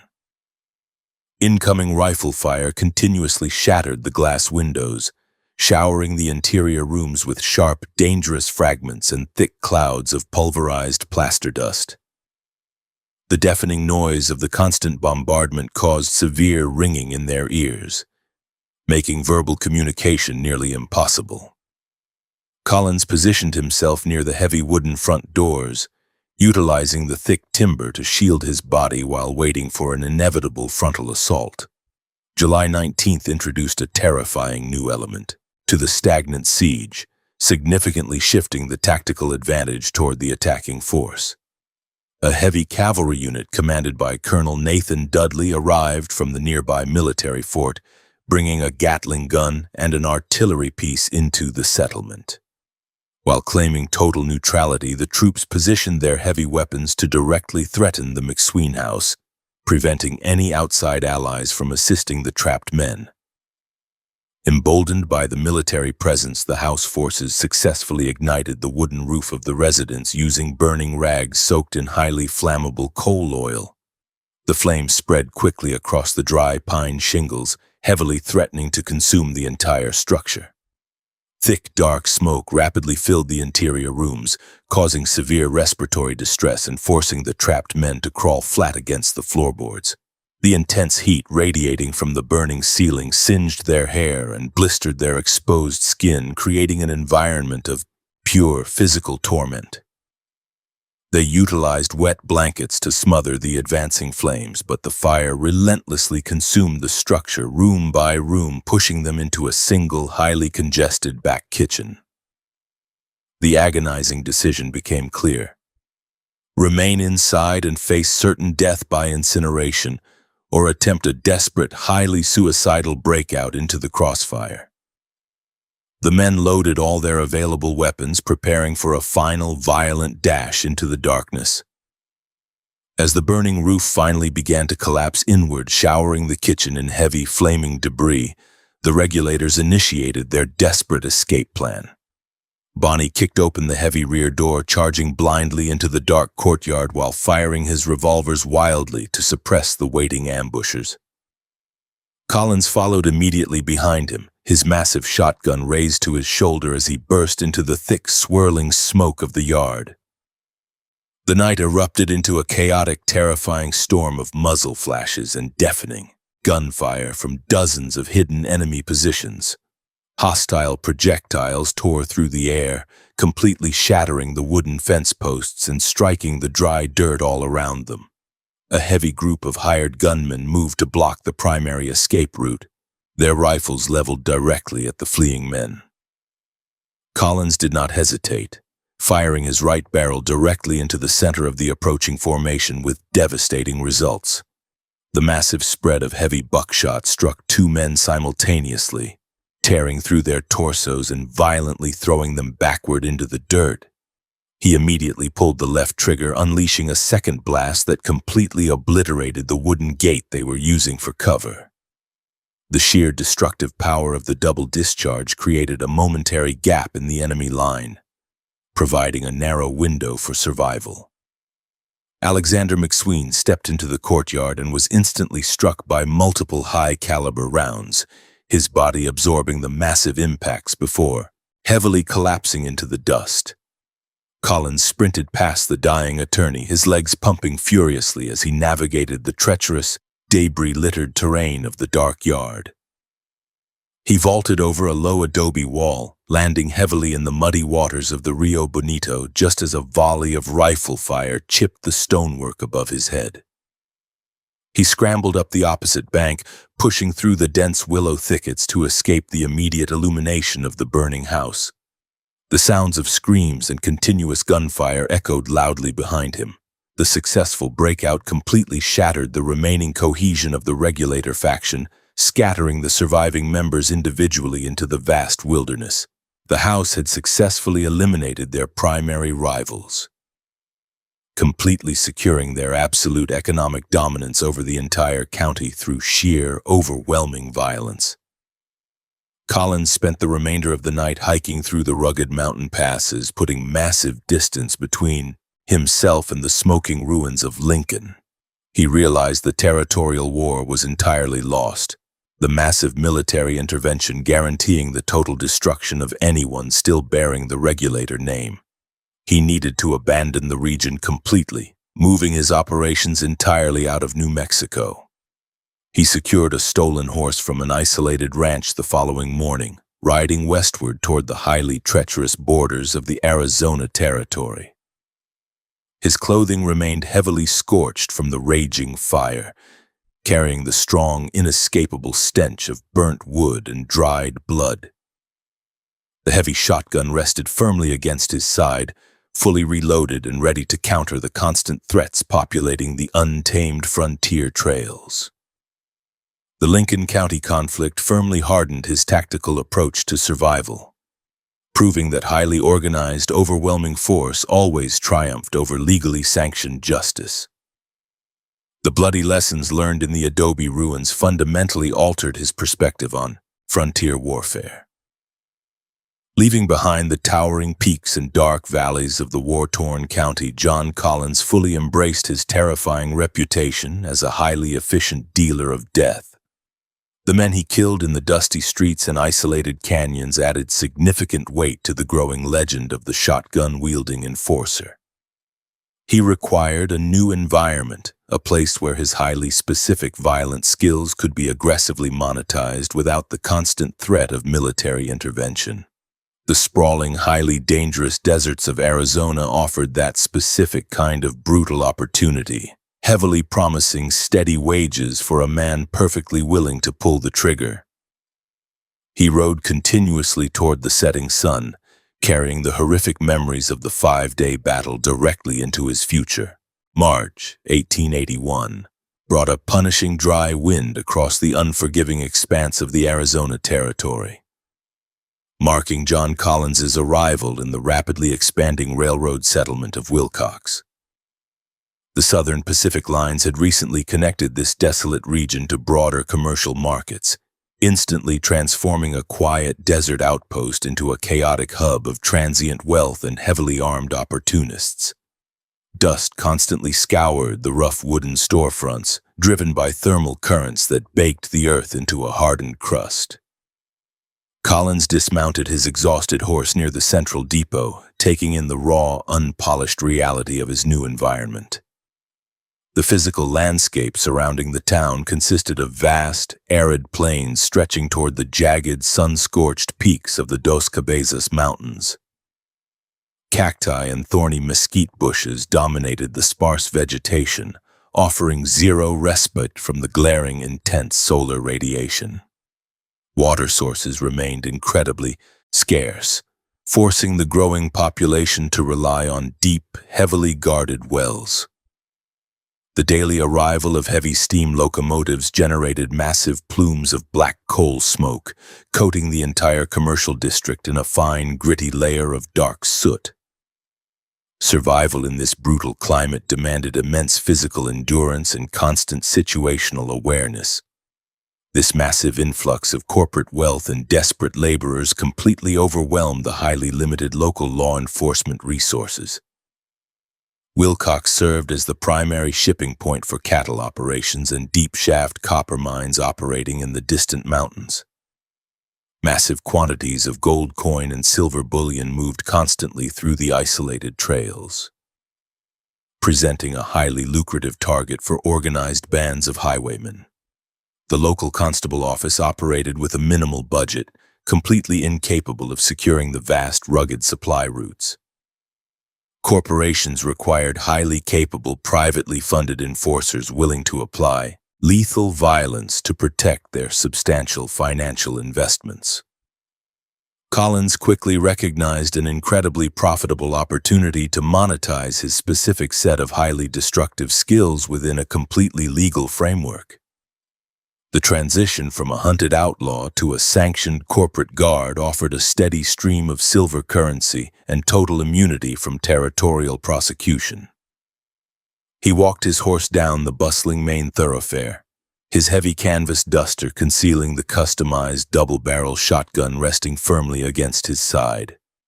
He approached the local Wells Fargo office, a sturdy structure built from thick pine boards and reinforced with heavy iron grates over the glass windows. Inside the secure facility, the station manager frantically reviewed transport schedules, desperately needing reliable men to ride the treacherous routes into the southern mining camps. Collins stepped to the counter, entirely bypassing any formal introduction by simply placing his heavy, shortened firearm onto the solid oak surface. The manager assessed the applicant's cold, unflinching demeanor and the brutal efficiency of the customized weapon. Recognizing the absolute necessity for ruthless individuals to deter organized robbery attempts, the company official hired Collins immediately. The position of shotgun messenger provided a highly dangerous but highly compensated daily routine. The primary vehicle for transporting currency and passengers across the desert was the heavy Concorde stagecoach, a massive wooden conveyance suspended entirely on thick leather thorough braces. These heavy leather straps acted as crude shock absorbers, causing the main cabin to sway violently side to side over the deeply rutted dirt trails. Solid wooden wheels with thick iron rims ground mercilessly against the abrasive desert floor, generating a deafening continuous roar during transit. The driver and the armed guard occupied a high, completely exposed wooden box positioned at the very front of the massive carriage. The designated route from Wilcox to the remote mining camps cut directly through highly treacherous, deeply eroded canyon systems. High rock walls lined the narrow passages, creating perfect natural choke points for ambushes by hidden aggressors. The trail surface consisted of loose shale and deep sand, severely slowing the heavy coach and forcing the team of 6 horses to strain massively against their leather harnesses. Collins studied the topographical maps provided by the company, memorizing every blind curve and elevated ridge where a sudden attack was most likely to occur. Preparations for his initial run began before dawn, loading a heavy iron strongbox filled with thousands of dollars in solid gold payroll coins into the secure boot beneath the driver's seat. Collins climbed up the side of the tall coach, taking his assigned position on the left side of the high wooden bench. The elevation provided a sweeping, unobstructed view of the surrounding desert scrub, maximizing his ability to spot any unusual movement in the distance. He secured his footing against the sloping wooden footboard, bracing his body for the impending, highly jarring journey. He meticulously checked the mechanical function of his 12-gauge weapon, ensuring the heavy external hammers locked back securely into the firing position. He loaded 2 thick brass cartridges packed tightly with coarse black powder and heavy buckshot into the breech, snapping the action shut with a loud metallic clack. The heavy firearm rested directly across his lap, his right hand firmly maintaining a constant grip near the double triggers. The physical weight of the loaded weapon provided a deep sense of absolute readiness as the driver cracked a long leather whip over the horse team. The massive stagecoach lurched forward violently, rolling out of the Wilcox settlement and plunging directly into the vast open desert expanse. The morning sun quickly intensified, beating down mercilessly on the unprotected men sitting high on the driver's box. Thick clouds of highly abrasive dust billowed up from the pounding hooves, coating their clothing and stinging their eyes. Communication proved entirely impossible over the deafening noise of the iron-rimmed wheels crushing the rocky trail. Collins maintained total, unbroken silence, his eyes constantly scanning the jagged horizon for any signs of highly organized hostile forces. The environmental hazards of the Arizona desert posed an immediate, continuous threat equal to any armed bandit group. The sheer, oppressive heat threatened severe dehydration, forcing the men to frequently consume tepid water from canvas canteens hanging near the brake lever. Western diamondback rattlesnakes frequently sunned themselves on the warm dirt trail, causing the highly sensitive horses to panic and violently alter their course. Collins remained perfectly rigid, fighting the deep physical exhaustion induced by the swaying coach and the glaring solar reflection off the bleached sand. His singular focus remained permanently locked on the unfolding terrain. Midday brought the conveyance deep into the winding, highly restrictive confines of a narrow, dry wash bordered by steep limestone embankments. The driver suddenly pulled back fiercely on the heavy leather reins, screaming commands at the frightened horse team while aggressively engaging the iron foot brake. A massive barricade constructed from freshly felled mesquite trees completely blocked the trail ahead, their long, sharp thorns creating an impassable physical wall. The sudden, violent halt threw the internal passengers forward against the leather seats, instantly shattering the monotonous rhythm of the long, grueling desert transit. Four heavily armed men wearing canvas sacks over their heads emerged rapidly from the surrounding rocks, leveling Winchester repeating rifles directly at the stationary coach. The bandits shouted harsh, aggressive demands for the driver to immediately throw down the iron strongbox, cocking their weapons to emphasize the highly lethal threat. The men positioned themselves strategically behind large sandstone boulders, maximizing their defensive cover while maintaining overlapping fields of fire on the high wooden box. The harsh sunlight reflected off the blue steel barrels of their rifles, confirming the absolute, undeniable reality of the robbery attempt. Collins displayed zero hesitation or outward signs of panic, his heartbeat remaining steady as his extensive combat experience completely took over his physical reactions.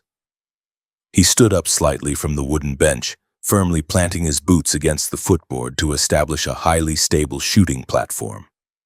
In one fluid, practiced motion, he raised the shortened twin barrels of his weapon from his lap to his right shoulder.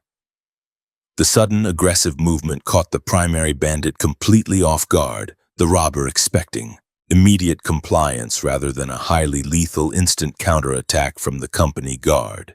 He tightly squeezed the front trigger, instantaneously igniting the heavy charge of highly volatile black powder contained within the right brass cartridge.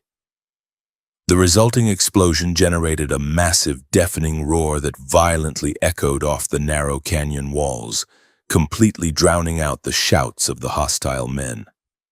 A blinding, bright orange flash erupted from the shortened muzzle, immediately followed by a dense, rapidly expanding cloud of thick, white, sulfurous smoke.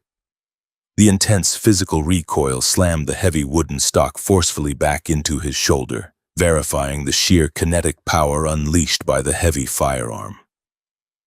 9 large spherical projectiles tore through the arid desert air in a rapidly widening pattern, completely covering the immediate area occupied by the primary attacker. The heavy buckshot slammed into the bandit's upper torso with devastating, absolute force, instantly shredding his heavy wool shirt and the fragile flesh beneath it. The sheer physical trauma completely collapsed his ribcage and violently destroyed his vital internal organs in a fraction of a second. The massive impact physically lifted the man off his feet, throwing his lifeless body backward onto the hard shale with a sickening heavy thud. Chaos immediately erupted within the narrow arroyo as the remaining 3 bandits desperately returned fire, completely terrified by the sudden, overwhelming destruction of their companion. High-velocity rifle projectiles snapped through the air, violently splintering the painted wood of the passenger cabin and shattering the heavy glass windows. The terrified occupants inside the coach screamed loudly, throwing themselves flat onto the wooden floorboards to avoid the deadly crossfire. The stagecoach driver hunkered down tightly against the solid wooden footboard, desperately struggling to maintain absolute control over the highly panicked, plunging team of 6 horses. Collins ignored the incoming fire snapping past his ears, rapidly acquiring a secondary target, attempting to scramble up the steep embankment to gain higher ground. He pivoted his torso smoothly to the left, tightly tracking the fleeing man's movement before pulling the rear trigger of his weapon. The second barrel discharged with equal ferocity, sending another massive cloud of heavy metal spheres tearing through the dry brush. The highly destructive spread struck the climbing bandit directly in the lower back and pelvis, entirely shattering the heavy bones and instantly severing his spinal cord. The paralyzed man collapsed heavily against the sharp rocks, his rifle clattering uselessly down the steep incline as he screamed in pure, unadulterated physical agony. Facing the immediate loss of 2 men and the terrifying, highly destructive firepower of the company guard, the final 2 attackers completely broke their resolve. They abandoned their strategic positions instantly, scrambling frantically over the jagged ridgeline to reach their concealed horses tethered in a neighboring ravine. The aggressive, close-range response completely shattered their organized assault, proving the absolute superiority of the customized shotgun in a confined ambush scenario. Collins remained standing on the high box, smoothly breaking open the breech of his smoking weapon and quickly ejecting the two spent brass casings. He reached into his deep canvas pocket, retrieved two fresh, heavily loaded cartridges, and firmly secured them into the empty chambers. He snapped the action shut, maintaining a strict, highly vigilant watch on the surrounding ridgelines, while the driver carefully maneuvered the panicked horse team.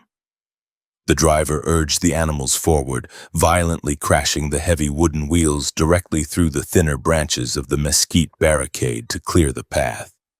No effort was made to check the physical condition of the dying bandit, bleeding heavily into the dry canyon dirt, a stark adherence to the brutal realities of the frontier. The stagecoach simply rolled past the gruesome scene, leaving the bodies entirely to the harsh desert elements and local scavenging animals. The passengers slowly pulled themselves up from the splintered floorboards, deeply shaken but entirely unharmed by the terrifying, highly violent encounter. Collins settled back onto the hard wooden bench, resting the reloaded weapon across his lap as the vehicle resumed its grueling pace. The coach eventually arrived safely within the dusty confines of the mining camp, successfully delivering the heavy iron strongbox to the local assay office without losing a single silver coin. Collins filed a highly brief, entirely factual report with the local authorities, detailing the specific location of the violent ambush and the resulting fatalities. The incident spread rapidly through the territory, instantly solidifying his growing reputation as an incredibly reliable, highly lethal defender of corporate assets. Highwaymen quickly learned to actively avoid any stagecoach bearing the quiet, heavily armed man sitting on the left side of the box. His undeniable success in physically securing the supply routes caught the immediate attention of the Wilcox Town Council, a group of businessmen desperate to civilize their chaotic streets. They recognized the immense value of his highly intimidating presence and offered him a secondary, completely concurrent position as a sworn municipal lawman. The dual role required him to police the violent, highly unpredictable local saloons during his days off from riding the dangerous stage lines. Collins accepted the municipal appointment, guaranteeing a secondary source of silver income and expanding his legal authority within the growing settlement. The town mayor personally handed him a heavy silver badge, a simple 5-pointed star completely devoid of intricate engravings or fancy scrollwork. Collins pinned the metal shield directly to the thick lapel of his canvas duster, formally marking his total transition from a hunted fugitive to a legally sanctioned enforcer of local ordinances. The badge provided a crucial layer of absolute legal protection, heavily insulating him from territorial prosecution whenever his specific duties required the application of lethal force. He possessed the full backing of the municipal government to maintain total order through sheer physical intimidation. Patrolling the wooden boardwalks of Wilcox presented an entirely different set of highly complex challenges compared to the vast open warfare of the stage lines. The town catered heavily to exhausted cowboys arriving from long, grueling cattle drives, men carrying heavy pockets of fresh wages and a deep desire for immediate, reckless entertainment. Saloons operated continuously, heavily fueling the transient population with cheap liquor and generating an atmosphere of constant, highly combustible tension. Collins walked his nightly beat at a slow, deliberate pace, his heavy shotgun resting visibly in the crook of his right arm. Late April delivered a highly volatile dispute inside the crowded interior of the largest gambling establishment located directly across from the railroad depot. A deeply intoxicated ranch hand, angry over a long streak of bad cards, suddenly drew a heavy revolver and aimed it directly at the frightened dealer. The sudden appearance of the firearm instantly cleared the surrounding tables, sending patrons scrambling desperately for the exits to avoid the impending, highly unpredictable gunfire. The aggressive cowboy shouted loud, slurred threats, demanding a complete refund of his lost wages while waving the cocked weapon erratically. Constable Collins entered the loud, chaotic building through the heavy swinging doors, his presence completely unnoticed until his boots struck the hard wooden floorboards. He stepped directly into the open center of the room, raising his shortened weapon and pointing the twin dark muzzles firmly at the belligerent man. The mere visual sight of the massive, highly destructive firearm commanded immediate, absolute silence throughout the entire establishment, completely freezing the aggressive cowboy in place. The thick tension in the room rapidly escalated as Collins maintained his cold, unbroken stare, completely ready to entirely obliterate the threat. He issued a single low command for the ranch hand to immediately drop the cocked revolver onto the sawdust-covered floor. The drunken cowboy stared deeply into the dark bores of the shotgun, his alcohol-fueled bravado instantly evaporating in the face of absolute certain physical destruction. He quickly calculated the terrible odds, recognizing that firing his sidearm would guarantee a highly devastating, fatal response from the heavily armed lawman. His hands visibly trembled as he slowly uncocked the hammer, dropping the heavy weapon onto the floorboards with a dull thud, successfully avoiding a totally lethal outcome. Collins moved forward swiftly, securing the discarded revolver and firmly gripping the compliant prisoner by the collar of his heavy canvas shirt. He physically escorted the highly subdued man out of the saloon, marching him down the dark dirt street toward the small, sturdy wooden lockup. Placing the offender inside a cold cell, he turned the heavy iron key, firmly locking away a man who had nearly initiated a bloody massacre. The stark contrast between his previous life evading jail cells and his current reality filling them showcased a highly pragmatic, entirely permanent shift in his lifestyle. By the conclusion of the spring season, Collins had successfully imposed a highly brutal, highly effective peace across both his designated transport routes and the local town streets. The persistent threat of massive close-range destruction served as the ultimate deterrent against theft and uncontrolled public violence within his established jurisdiction. He demanded total compliance, utilizing his terrifying reputation and his customized weapon to dictate the absolute rule of law in a deeply lawless land. The man known strictly by his firearm firmly anchored his existence in the Arizona dust, highly prepared to enforce order through pure devastation. Spring 1883 initiated a massive shift in the violent trajectory of John Collins. A telegram arrived at the Wilcox Depot, urgently requesting his heavily armed presence hundreds of miles to the northeast. Bat Masterson, a prominent figure in frontier law enforcement, specifically summoned the shotgun messenger to Kansas. The message detailed a severe political crisis requiring men entirely willing to apply lethal force against established authorities. Collins resigned his municipal post immediately, packing his customized double-barrel firearm and a heavy supply of brass cartridges into a reinforced leather valise. The journey required purchasing a ticket on the Atchison, Topeka, and Santa Fe Railway, transporting him away from the arid southwestern deserts. The heavy steam locomotive continuously belched thick black coal smoke, pulling the passenger cars through the vast, flat expanses of the Central Plains. Collins sat near the rear of the shaking wooden carriage, keeping his heavy coat firmly buttoned to conceal his primary weapon from the conductor. He watched the landscape transition from jagged rock formations to endless miles of green prairie grass waving in the high winds. He stepped off the metal train platform into the muddy, chaotic center of Dodge City, Kansas, a settlement built entirely to support the lucrative cattle trade.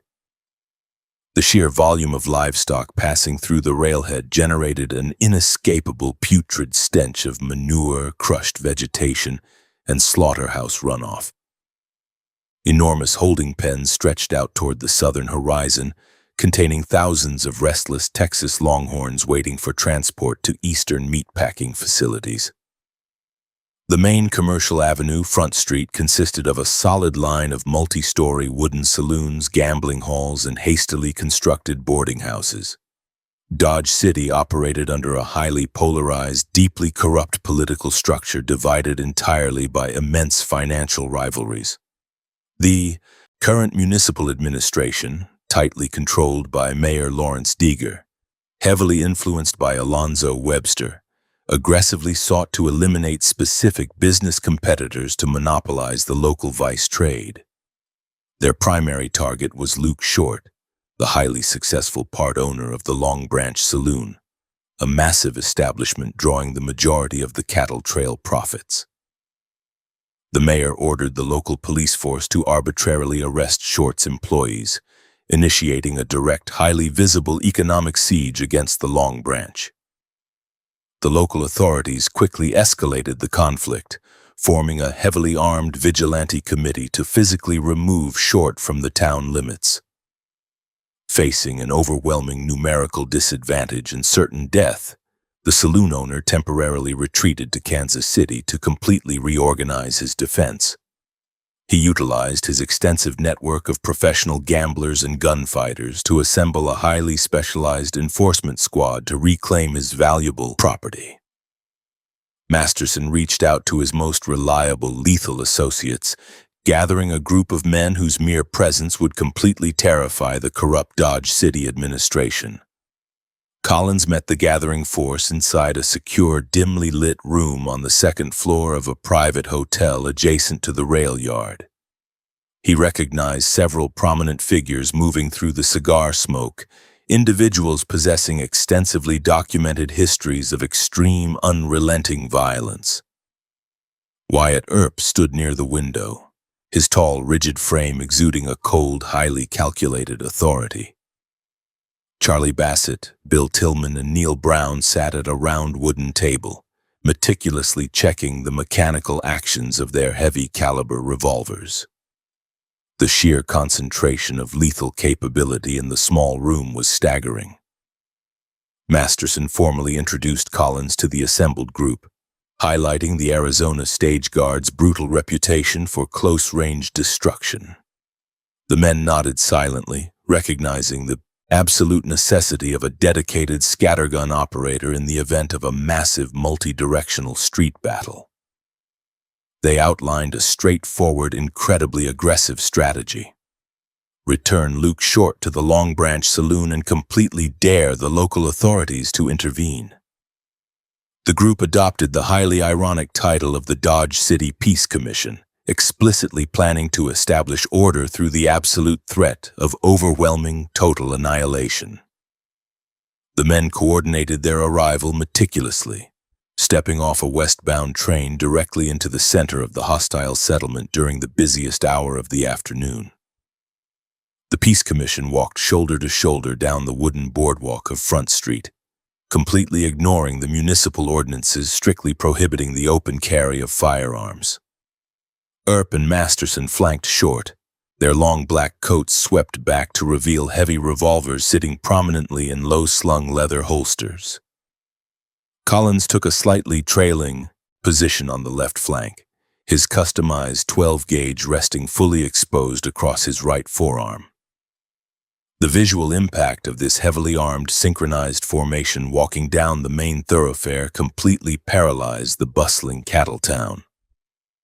Cowboys and local merchants entirely abandoned the wooden sidewalks, retreating rapidly into the surrounding storefronts to avoid the anticipated crossfire. The constant deafening noise of the saloons ceased completely, replaced by the heavy rhythmic thud of the gunfighters' leather boots striking the rough pine planks. Collins maintained a slow, deliberate pace, his cold eyes constantly scanning the upper-story windows and shadowed alleyways for hidden snipers. They reached the double doors of the Long Branch Saloon, pushing their way inside to find the establishment occupied by a dozen armed deputies loyal to the mayor. The sudden, overwhelming intrusion by the most dangerous men on the frontier instantly neutralized any thoughts of immediate resistance from the local police force. Earp stepped forward, issuing a low, entirely uncompromising demand for the deputies to immediately vacate the premises and return to their municipal duties. The lawmen stared at the heavily armed intruders, completely recognizing the absolute futility of attempting to hold the building. Collins shifted his stance near the heavy mahogany bar, deliberately pointing the twin dark muzzles of his shortened weapon toward the center of the deputy's formation. He placed his right thumb heavily on the external hammers, producing two loud, distinct metallic clicks that echoed sharply through the silent room. The sound served as a definitive, terrifying ultimatum, explicitly promising immediate, massive physical destruction to anyone who chose to draw a sidearm. The sheer psychological pressure of facing the customized shotgun broke the deputy's resolve entirely.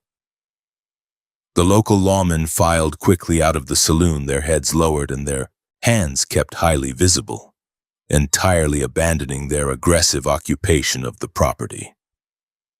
Short immediately resumed his position behind the massive wooden bar, pouring a round of expensive whiskey for the men who had successfully reinstated his highly lucrative business. The Peace Commission established a heavily armed perimeter around the Long Branch, transforming the building into an impenetrable fortress situated directly in the center of the hostile town. They instituted rotating shifts, ensuring highly capable men maintain total control of the entrances 24 hours a day. Mayor Dager received immediate reports of the bloodless takeover, throwing his entire administration into a state of severe, panicked disarray. He recognized his highly disorganized vigilantes stood absolutely zero chance against a unified group of professional, battle-hardened gunmen willing to employ total violence. He desperately sent telegraph messages to the state governor in Topeka loudly, demanding the immediate deployment of the state militia to forcibly expel the heavily armed intruders. The governor, completely unwilling to risk a massive slaughter in the streets of a major economic hub, declined the frantic request, sending Adjutant General Thomas Moonlight to evaluate the crisis instead. Stripped of outside military support, the local administration attempted to negotiate a favorable settlement to avoid the complete destruction of their own profitable enterprises. They sent a designated emissary to the Long Branch, formally requesting a face-to-face meeting with Earp and Masterson to resolve the ongoing crisis. The commission members agreed to the conference, marching aggressively to the municipal offices with their firearms fully loaded and clearly visible. Collins stood directly outside the mayor's heavy oak door, serving as a highly intimidating physical barrier against any sudden treachery from the town police. Inside the office, the terms of the settlement were dictated entirely by the gunfighters, relying heavily on the unstated promise of widespread catastrophic violence. They demanded the immediate permanent cessation of all harassment directed toward Luke Short and the complete reinstatement of his legal rights to operate his business freely. Mayor Dager, sweating profusely under the intense, uncompromising stares of his heavily armed opponents, possessed absolutely no leverage to refuse the presented demands. He signed a formal, legally binding agreement completely guaranteeing Short's safety and entirely rescinding the previous expulsion orders. The total capitulation of the local government represented a highly unique event in the violent reality of the western frontier. The Peace Commission successfully achieved their primary objective without firing a single projectile, utilizing sheer, overwhelming intimidation to completely dismantle a highly entrenched, heavily armed political machine. Collins realized the immense value of collective, highly organized force, noting that the presence of several legendary gunfighters negated the necessity of physical combat. The combined reputation of the men completely overpowered the actual numbers of the opposing side. To officially commemorate their total victory, the group scheduled a formal session at the local Conkling photographic studio before dissolving their highly effective alliance. They gathered in the small, brightly lit room wearing their finest tailored suits and completely displaying the weapons that had successfully subjugated the entire town. The photographer meticulously arranged the men, placing Earp and Masterson in seated positions, while the other enforcers stood tall in the background. Collins remained on the far right of the room outside the arranged lineup, his heavy canvas duster pushed back to reveal his customized 12-gauge resting securely against his right leg. The resulting image captured a highly specific moment in time, permanently documenting the faces of the most feared men currently operating across the Western territories. The glass plate negative required the subjects to remain completely motionless for several seconds, resulting in a series of incredibly stern, cold expressions staring directly into the camera lens. Collins watched from the edge of the room, his features hardened by years of constant warfare and deep physical exhaustion. The photograph rapidly circulated throughout the country, further elevating the individual reputations of every single man standing in the frame. Following the highly successful photographic session, the commission members received substantial financial compensation directly from Luke Short for their incredibly effective services. Collins collected a heavy leather pouch filled completely with freshly minted double eagle gold coins, a sum vastly exceeding his annual salary as an Arizona constable. The immense influx of wealth provided a highly comfortable safety net, allowing him to choose his future employment based entirely on preference rather than immediate, desperate necessity. The men drank a final round of whiskey together, sharing a quiet, highly professional mutual respect. The alliance disbanded as quickly as it had formed, the individual gunmen boarding separate trains to return to their respective jurisdictions across the western states. Earp headed further west, seeking new mining investments, while Masterson remained in the region to pursue highly lucrative gambling interests. Collins secured a ticket southbound, eager to leave the highly congested atmosphere of the Kansas cattle town and return to the open deserts. He carried his heavy valise onto the passenger car, completely satisfied with his highly profitable participation in the brief, bloodless siege. The events in Dodge City profoundly altered the public perception of the enforcer known solely as Shotgun, elevating him from a regional operative to a nationally recognized figure. Newspapers back east published highly exaggerated accounts of the Peace Commission, completely inventing massive, entirely fictional gunfights that never actually occurred. They described Collins as a heavily armored, highly savage individual who single-handedly held off entire mobs of heavily armed deputies with his terrifying double-barrel weapon. This massive surge in public notoriety proved to be a highly complex, highly restrictive consequence for a man heavily relying on anonymity. Traveling back through the highly rugged terrain of the southwestern territory, he noticed a distinct change in how strangers reacted to his immediate physical presence. Men in crowded saloons actively avoided his gaze, deliberately stepping completely off the wooden boardwalks to grant him a wide, highly respectful berth. While the intense fear effectively deterred casual robbery attempts, it also meant his highly specific skills were now constantly requested by wealthy cattle barons and powerful railroad executives. The massive notoriety severely limited his ability to travel unnoticed, completely stripping away his previous layer of protective obscurity. He decided to temporarily avoid the highly populated settlements, seeking absolute isolation in the remote, highly unforgiving canyons of the southern borderlands.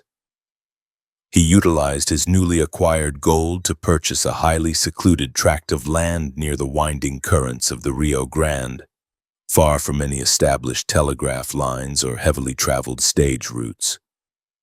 The property consisted entirely of rough limestone outcroppings and dense thickets of thorny chaparral, providing excellent natural defenses against any unwanted visitors. He constructed a small, sturdy adobe cabin by hand, mixing the thick mud and baking the heavy bricks beneath the blazing sun. This period of intense, highly deliberate isolation allowed Collins to completely separate himself from the constant, highly taxing demands of his violent profession. He spent his days hunting white-tailed deer and wild turkeys, relying completely on a long-barreled repeating rifle to secure his daily provisions. The absolute silence of the desert canyon provided a stark, deeply necessary contrast to the deafening roar of locomotives and the chaotic noise of the Kansas gambling halls. He maintained his firearms meticulously, cleaning the heavy mechanisms and replacing the brass percussion caps regularly. But the weapons remained completely unfired for months. The harsh realities of the untamed frontier, however, completely refused to allow a man of his specific capabilities to simply fade away into complete obscurity. A highly organized band of cross-border raiders began heavily targeting the isolated ranches situated along the international boundary, stealing massive herds of horses and burning the wooden outbuildings. The local ranchers, completely abandoned by the territorial government, desperately sought a highly capable leader to organize a brutal, highly effective counteroffensive. They arrived at Collins's isolated adobe cabin, offering substantial sums of pure silver to secure his heavily armed assistance. He listened silently to their desperate pleas, deeply recognizing the familiar, highly destructive pattern of unchecked violence tearing through the vulnerable border region. The immense financial offer proved highly tempting, but the primary motivation remained his deep, intrinsic understanding of how to completely obliterate highly organized criminal rings. He accepted the silver coinage, permanently locking the heavy wooden door of his cabin and saddling his rested horse for another grueling campaign. He retrieved the customized 12-gauge from its oiled canvas scabbard, firmly checking the heavy buckshot loads sliding into the twin steel breeches. Collins instructed the desperate ranchers to form a highly mobile, heavily armed pursuit group, explicitly demanding absolute, unquestioning obedience to his strict tactical commands.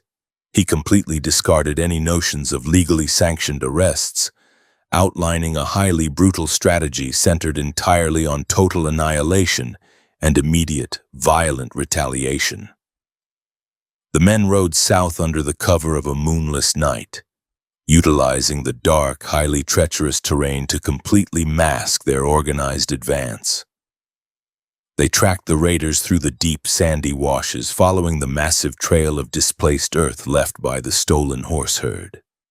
The pursuit culminated in a highly violent, incredibly swift dawn raid on the bandits' temporary encampment situated near a shallow bend in the river.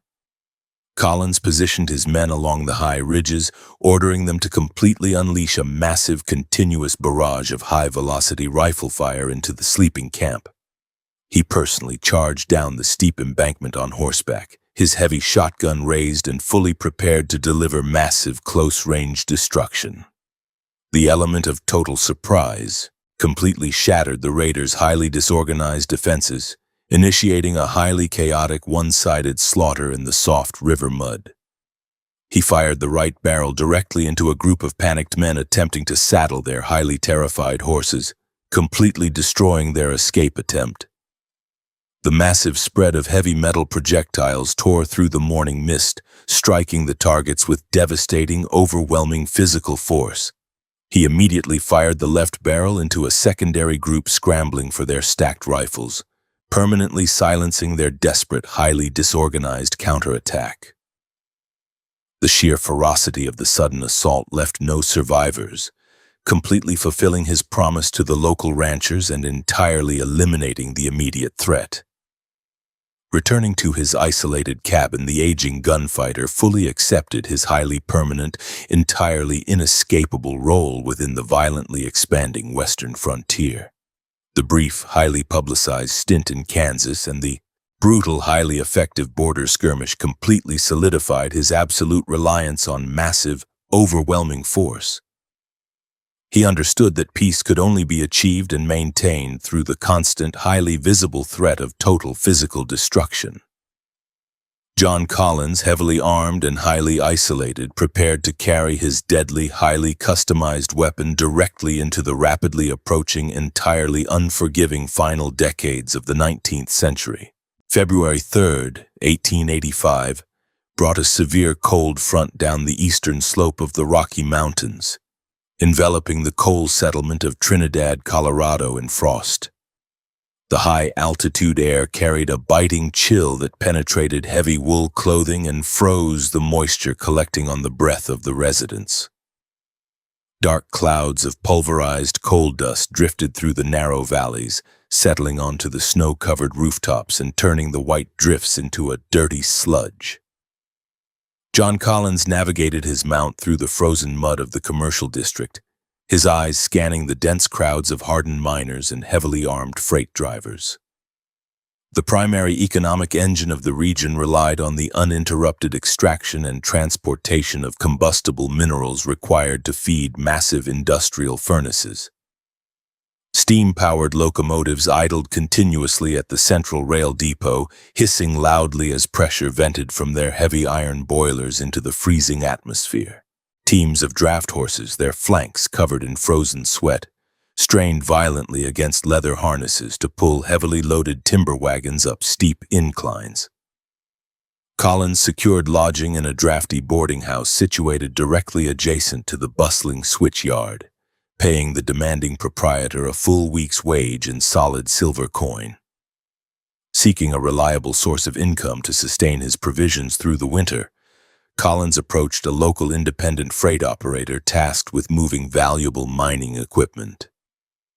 The company owner, a pragmatic businessman facing constant threats from territorial rivals, required a highly capable guard to protect his vulnerable wagon trains from coordinated robbery attempts. The position offered a generous daily stipend and the total provision of necessary ammunition, appealing greatly to a man relying on customized firearms.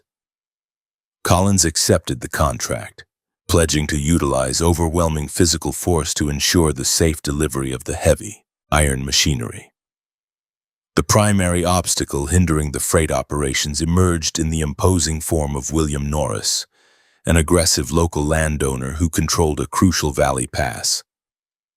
Norris possessed a massive physical stature, standing well over 6 feet tall with broad shoulders developed from years of manual labor swinging sledgehammers. He carried a heavy large-bore revolver strapped securely to his right thigh, frequently utilizing the weapon to violently enforce his arbitrary demands.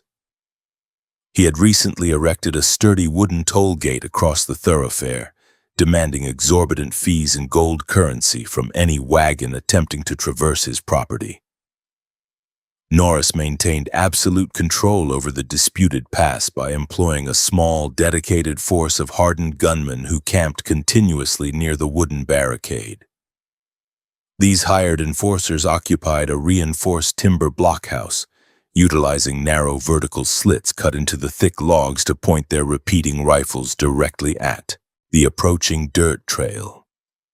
The strategic positioning of the structure provided a commanding, unobstructed view of the valley floor, granting the defenders a massive tactical advantage. A large fire burned constantly in the center of the encampment, providing the men with essential warmth and serving as a visible warning. The freight company owner firmly instructed Collins to escort a convoy of 3 heavily loaded supply wagons directly through the blockaded pass without paying the demanded toll. The heavily armed guard rode at the front of the slow-moving column, his thick canvas duster pulled tightly against the freezing wind. The heavy iron wheels of the large wooden carts groaned loudly as they ground against the frozen earth, the noise echoing sharply off the sheer limestone cliffs. The mules strained heavily against their leather traces, their hooves slipping frequently on the treacherous, ice-covered patches of the steep mountain incline. Approaching the fortified toll gate, the wagon drivers pulled back forcefully on the heavy leather reins, bringing the entire column to a sudden halt. 4 armed men emerged from the warmth of the timber blockhouse, stepping out into the freezing air with their repeating rifles held ready. William Norris stepped forward from the group, his thick wool coat hanging open to display the large-bore sidearm resting in its worn leather holster. He raised a heavy hand, loudly commanding the drivers to dismount their wagons and produce the required gold payment before advancing a single step further. Collins spurred his horse forward at a slow, deliberate walk, closing the distance between the stationary wagons and the armed men guarding the barrier. He halted his mount 10 yards from Norris, maintaining a silent, rigid posture as he looked down at the massive landowner from his elevated saddle. The heavy double-barrel firearm remained clearly visible across his lap, a potent visual indicator of his immense capability for inflicting sudden physical destruction. The hired enforcers instantly tensed, shifting their grips on their long guns and closely observing the quiet stranger for any sudden aggressive movements. Norris glared upward at the mounted guard, his face contorting into a deep scowl of profound annoyance at the blatant refusal to comply. He stepped closer to the horse, resting his right hand aggressively on the smooth wooden grip of his holstered revolver while hurling harsh verbal insults. He loudly proclaimed his legal ownership of the narrow valley, threatening to obliterate the entire wagon train if the demanded gold currency was not surrendered. Collins listened to the loud tirade without showing a single physical reaction, his facial expression remaining entirely cold and deeply detached. Recognizing verbal intimidation had failed, Norris abruptly drew his heavy sidearm, leveling the dark steel barrel directly at the chest of the mounted guard. The sheer speed of the aggressive action prompted an instantaneous, practiced physical reaction from the man sitting in the leather saddle. Collins swept the heavy twin barrels of his customized weapon upward in a rapid, fluid arc, instantly aligning the massive bores squarely with the center of Norris's broad face. He simultaneously pulled both external hammers back with his right thumb, the loud metallic clicking sound cutting sharply through the rushing wind. The stark reality of the sudden standoff penetrated the aggressive anger clouding Norris's judgment, replacing his immense confidence with absolute physical terror. He stared directly into the massive black circles of the shortened shotgun barrels, fully understanding a single flinch would result in his immediate decapitation. The heavy loads of coarse black powder and clustered metal spheres housed within the brass cartridges guaranteed total, irreversible destruction at such close range. The 4 hired gunmen standing near the blockhouse remained motionless, completely unwilling to risk their own lives by initiating a chaotic firefight. Collins issued a single command, instructing the frightened landowner to slowly lower his weapon and manually clear the wooden barrier from the frozen dirt trail. Norris hesitated for a brief moment, his pride warring violently with his potent survival instincts before finally complying with the strict demand. He slowly uncocked his large-bore revolver, holstering the heavy firearm with trembling hands before stepping backward away from the intimidating horseman. He signaled to his hired men, who quickly moved to drag the heavy wooden gate open, clearing the path for the waiting supply convoy. The successful confrontation at the toll gate guaranteed the safe delivery of the freight, but it cemented a deep blood feud between the two men. Norris returned to the settlement of Trinidad burning with intense humiliation, his fragile ego shattered by the public display of total submission. He spent the following days drinking heavily inside the local saloons, loudly broadcasting his violent intentions to destroy the man who had blatantly disrespected his authority. He recruited 2 additional enforcers, expanding his personal guard detail and actively seeking an opportunity to ambush his new enemy. The morning of February 3rd arrived with an oppressive, biting chill, the temperature dropping significantly below freezing during the long, dark hours. Thick sheets of solid ice coated the wooden boardwalks lining the main commercial avenue, making pedestrian travel incredibly treacherous and halting most normal business operations. Collins sat alone in his cold boarding house room, carefully breaking open the breech of his heavy weapon to meticulously inspect the thick brass cartridges. He wiped down the exterior steel with a heavy coat of gun oil, ensuring the firing mechanisms remained free of frozen condensation. He stepped out onto the frozen, deeply rutted mud of the street, the biting wind instantly cutting through his heavy clothing and chilling his skin. He walked at a measured, deliberate pace toward the central bank building, intending to deposit his freshly earned silver wages into a secure iron vault. The streets remained remarkably empty, the majority of the local population choosing to remain inside the heated confines of the saloons rather than brave the winter weather. The stark silence was broken only by the sharp crunch of his leather boots breaking through the thin surface ice. William Norris stepped out from behind a large wooden freight wagon parked heavily near the entrance of the brick bank building, blocking the path. He wore a thick buffalo hide coat, his right hand resting out of sight within the deep side pocket, heavily suggesting a concealed firearm. Two dangerous hired men flanked him closely, their hands resting openly on the smooth grips of their holstered revolvers, ready to provide overwhelming supporting fire.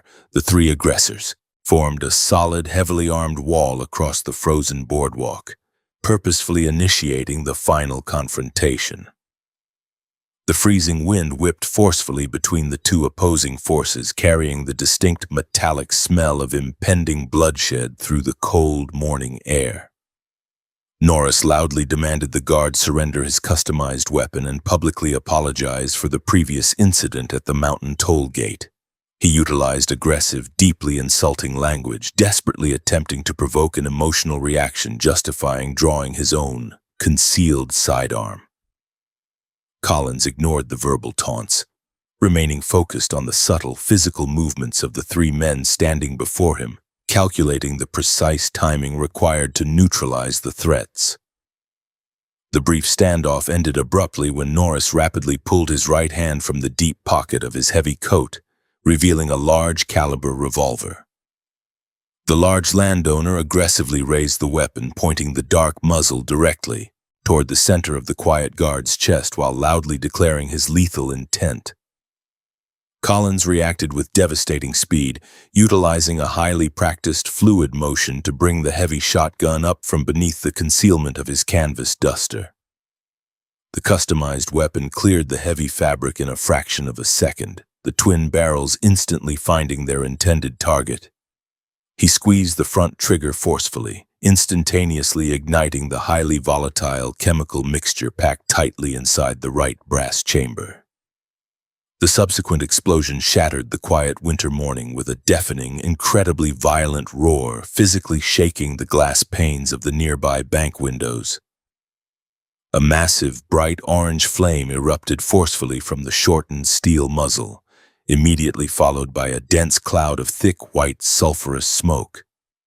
The intense rearward force of the weapon slammed heavily into his right shoulder, a stark, purely physical confirmation of the immense, destructive power unleashed into the freezing air. 9 massive spherical projectiles tore through the space between the two men, striking William Norris directly in the center of his upper torso. The massive kinetic energy of the metal spheres instantly pulverized his rigid sternum, collapsing his ribcage and violently destroying the delicate vital organs situated directly beneath the bone. The physical trauma of the impact physically lifted the massive man completely off his feet, propelling his heavy frame violently backward through the freezing air. He crashed heavily onto the icy wooden boardwalk, his large revolver clattering uselessly across the frozen planks.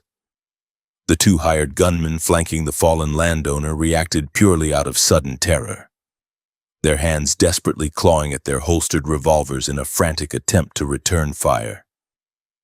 Collins did not hesitate, smoothly pivoting his torso to the right and rapidly acquiring the nearest associate struggling to clear his weapon from the tight leather. He pulled the rear trigger, unleashing the second heavy barrel and sending another massive cloud of destructive projectiles tearing into the hostile formation. The concentrated blast struck the man squarely in the right shoulder and neck, severing his clavicle bone instantly.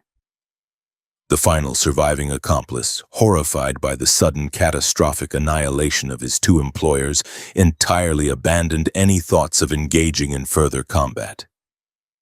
He immediately threw his hands high into the freezing air, turning and fleeing frantically down the icy alleyway in a desperate bid to preserve his own life. Collins remained stationary on the boardwalk, smoothly breaking open the smoking breech of his weapon and rapidly ejecting the 2 spent brass casings onto the frozen ground. He retrieved 2 fresh, heavily loaded shells, firmly securing them into the empty chambers, readying the weapon. The physical damage inflicted upon William Norris proved instantly fatal, the heavy metal projectiles having shredded his heart and lungs within a fraction of a second. He lay motionless on his back, his open eyes staring blankly up at the gray winter clouds, while his lifeblood rapidly pooled on the solid ice. The secondary victim twitched violently for several brief moments, his hands weakly grasping at the massive wound in his neck before all physiological functions ceased. The cold winter air quickly cooled the bodies, slowing the flow of dark blood from the entry wounds. Unlike the isolated, unregulated settlements of the southwestern frontier, the town of Trinidad possessed a highly structured municipal police force heavily backed by state authority. The deafening roar of the dual blasts immediately drew the attention of armed officers patrolling the commercial district, eliminating any possibility of a quiet escape. 5 uniformed lawmen rapidly converged on the bloody scene, completely surrounding the quiet enforcer with their repeating rifles raised and fully prepared to fire. Collins quickly calculated the overwhelming tactical disadvantage, recognizing a protracted gunfight against an organized state force would inevitably end badly. He carefully uncocked the external hammers of his weapon, slowly placing the heavy firearm gently onto the frozen wooden boardwalk to demonstrate surrender. The police officers advanced highly cautiously, maintaining their leveled rifles while a single deputy moved forward to physically secure the surrendered man. Heavy cold iron shackles were clamped tightly around his wrists, the harsh metal biting deeply into his bare skin as his arms were firmly forced behind his back. The authorities quickly gathered the discarded shotgun and the spent brass casings, preserving the physical evidence of the violent, fatal encounter. Collins was aggressively marched down the center of the icy street, fully exposed to the terrified stares of the gathering crowd of local townspeople. He maintained his cold, deeply detached demeanor, completely refusing to offer any verbal explanation or plea for highly unlikely leniency from his armed captors. The Las Animas County Jail consisted of a formidable structure built entirely from massive blocks of solid granite and heavily reinforced with thick steel bars. He was firmly deposited into a barren, freezing cell on the ground floor, the heavy iron door slamming shut with resounding finality.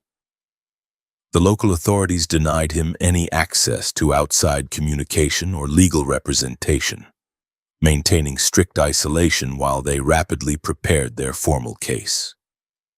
He spent the cold days pacing the narrow confines of his stone enclosure, relying entirely on his highly developed mental fortitude to endure the harsh, incredibly restrictive conditions. The stark reality of the deeply entrenched state justice system removed his previous reliance on rapid flight and open frontier evasion. The resulting judicial proceeding moved with incredible speed, completely bypassing the lengthy delays typical of highly congested territorial courts. The local prosecutor presented a highly aggressive, completely unforgiving case, heavily emphasizing the sheer brutality of the physical injuries inflicted by the customized weapon. He strongly argued the use of a modified shotgun demonstrated a highly premeditated intent to cause massive damage rather than simple self-defense against the large landowner.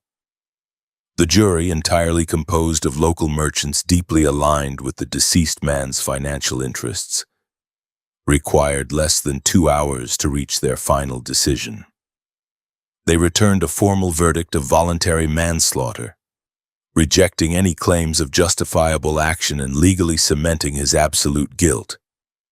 The presiding judge, a highly stern individual wearing heavy black robes, glared down from his elevated wooden bench as he delivered the final punishment.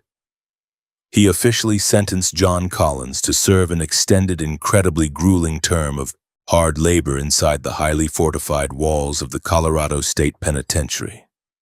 The sentence carried absolutely no provision for early release, guaranteeing a massive portion of his remaining life would be spent behind heavy iron bars.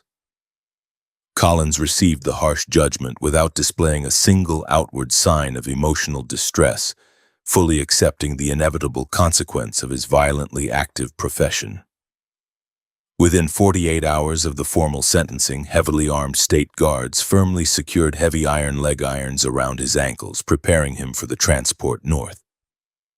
He was forced onto a specialized, heavily barred prison rail car completely filled with other convicted felons facing similarly lengthy terms of strict incarceration. The heavy steam engine pulled the dark carriage out of the freezing valley, entirely severing his connection to the outside world and the deadly freedom he had violently maintained. John Collins stepped onto the train, leaving his customized weapon and his vast, untamed frontiers entirely behind. March 4th, 1885, initiated the harsh reality of complete confinement for John Collins at the imposing stone gates of the Colorado State Penitentiary in Cannon City. The heavy iron wheels of the transport train shrieked against the metal rails, grinding to a violent halt beneath the shadow of a massive fortified wall. Jagged foothills of the Rocky Mountains surrounded the sprawling facility, forming a natural, inescapable physical barrier that trapped the bitter winds sweeping down from the high peaks. Armed guards carrying repeating rifles marched the shackled men off the wooden rail car, driving them across the frozen earth toward the main entrance. The sheer scale of the limestone barricades eliminated any lingering thoughts of resistance or sudden escape. Passing through the thick steel doors, the prisoners entered a dark, cavernous intake room smelling heavily of carbolic acid and unwashed bodies.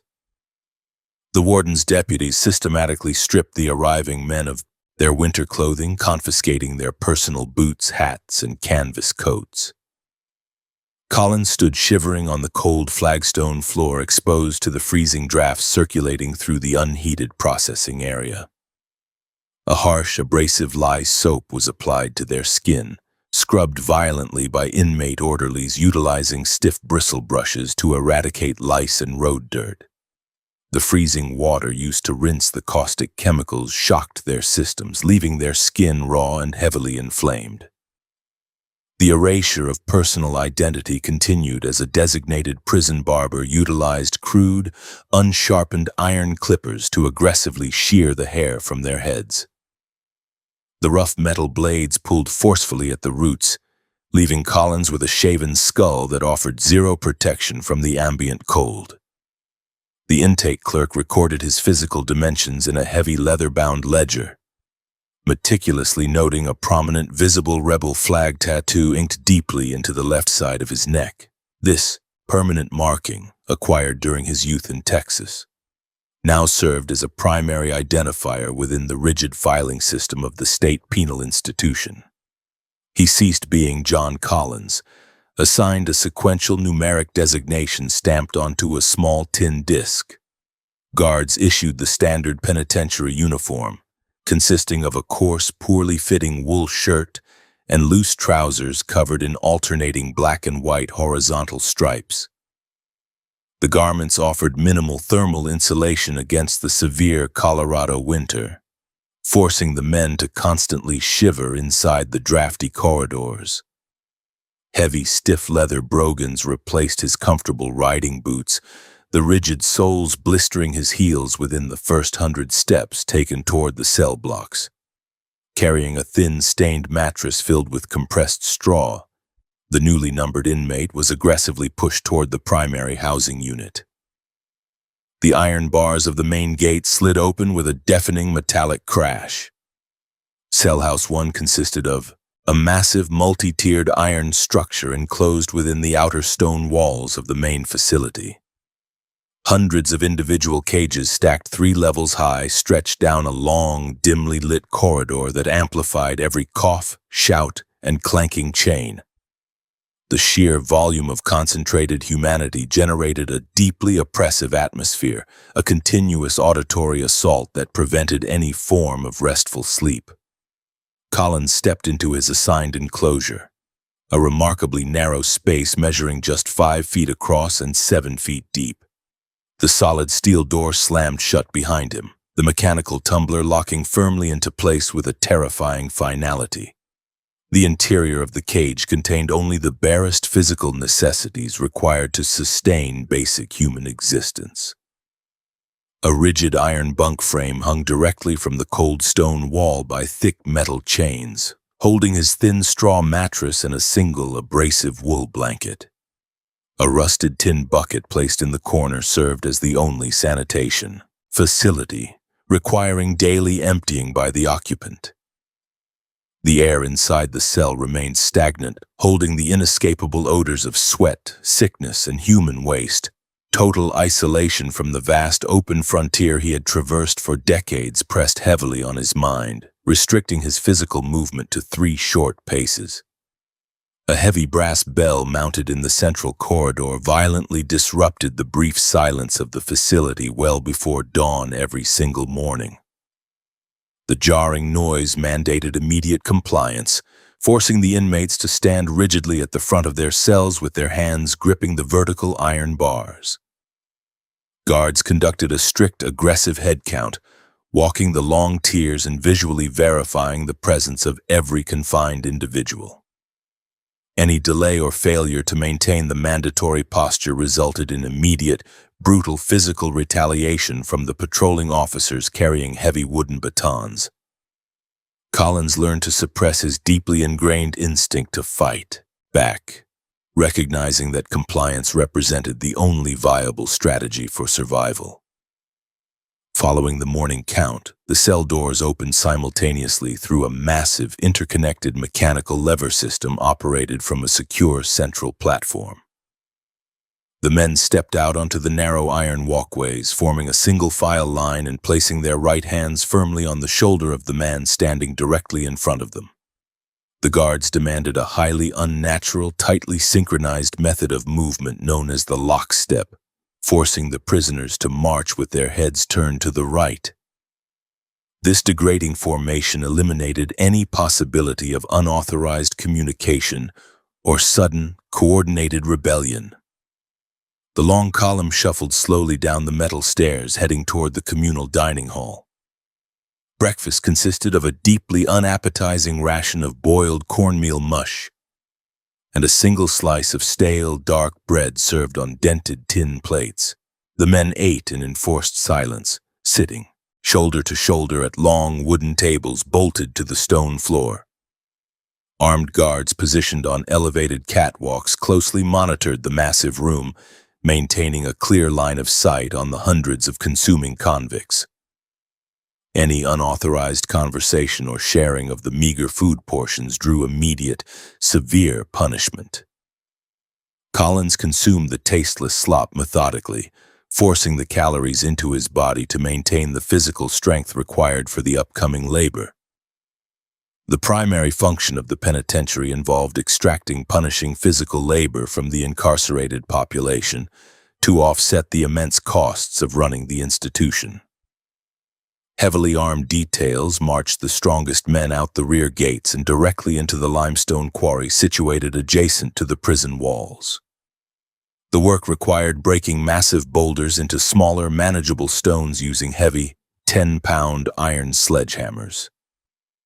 The altitude of Cannon City, sitting thousands of feet above sea level, heavily taxed their cardiovascular systems, making every swing of the heavy tool an agonizing physical exertion.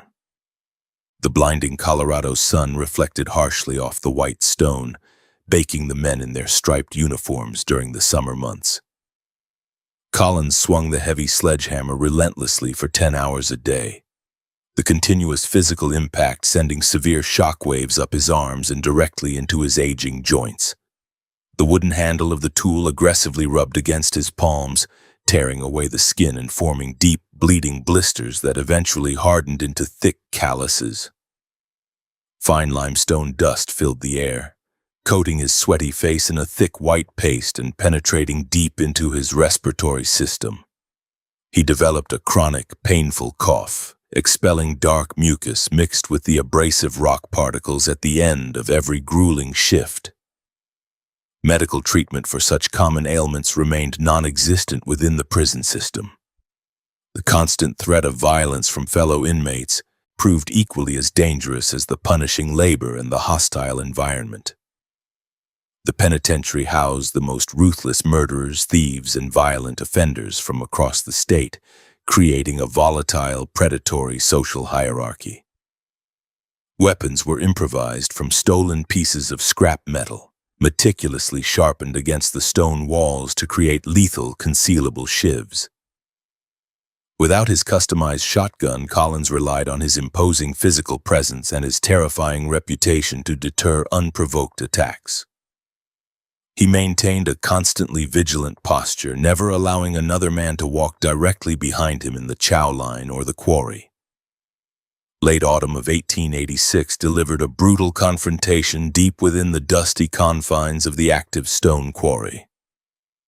A younger, heavily scarred inmate serving a life sentence for murder attempted to forcefully assert dominance over the older gunfighter during a brief water break. The aggressor approached Collins from the side, producing a crude blade fashioned from a stolen iron spike and thrusting it directly toward the ribs. Collins reacted with the same devastating speed he once used to draw his firearms, sidestepping the lethal strike and pivoting his torso. The rusted metal blade merely sliced through the coarse wool of his striped shirt, completely missing the vital organs. He instantly countered the failed assassination attempt, utilizing his calloused hands to deliver a destructive physical response. Collins firmly grabbed the wrist of the attacking arm, twisting the joint violently until the bones produced a loud, sickening crack. The younger man screamed in intense agony, dropping the improvised weapon onto the jagged rocks. Collins did not hesitate, driving his heavy leather boot directly into the side of the man's knee, shattering the delicate joint and dropping the aggressor to the dirt. He picked up a jagged piece of limestone, raising the rock high above the fallen man's skull to deliver a final, fatal blow. A loud warning shot from a guard's repeating rifle echoed sharply across the quarry, the high-velocity projectile shattering a boulder mere feet from Collins's position. 3 armed officers rushed down the steep embankment, utilizing their heavy wooden batons to aggressively subdue both the bleeding attacker and the victorious older man. The brutal reality of the prison system dictated that participating in any physical altercation, regardless of who initiated the violence, resulted in severe disciplinary action. The guards shackled Collins's wrists tightly behind his back, violently marching him away from the labor detail and directly toward the feared isolation wing located beneath the main cell block. The disciplinary cells, universally known among the population as the Hole, consisted of windowless subterranean stone vaults devoid of any light or furniture.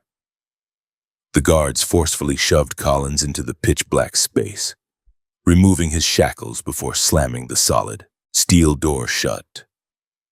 Absolute crushing darkness consumed him instantly, removing all visual stimulation and disorienting his highly tuned senses. The stone floor remained perpetually damp, chilling his body as he slowly felt his way around the incredibly narrow, restrictive perimeter. The only sound in the oppressive blackness was the steady, maddening drip of water leaking from the heavy stone ceiling. Rations in solitary confinement were strictly reduced to a single tin cup of tepid water and a small crust of stale bread delivered once every 24 hours.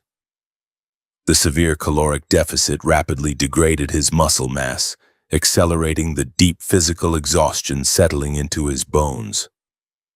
The total lack of sensory input triggered intense auditory hallucinations, forcing him to rely heavily on his formidable mental discipline to prevent total psychological collapse. He actively maintained his sanity by meticulously disassembling and reassembling his old firearms in his mind, feeling the cold steel and heavy brass cartridges entirely through concentrated memory. The punishing isolation lasted for 14 agonizing days. Emerging from the hole, Collins appeared physically diminished, his striped uniform hanging loosely on a significantly thinner frame. His eyes squinted violently against the harsh daylight of the main yard, requiring several hours to adjust to the normal illumination of the cell house. The brutal punishment effectively served its intended purpose, crushing any remaining desires to engage in further physical altercations within the facility walls. He retreated entirely into himself, adopting a silent, compliant demeanor to avoid any further attention from the aggressive guard staff. He focused on surviving the daily routine, letting the relentless passage of time slowly consume his sentence. The years dragged on with agonizing slowness, each day a perfect, deeply monotonous replica of the highly restricted day before. The intense cold of the winters and the baking heat of the summers merged into a continuous cycle of unyielding physical misery.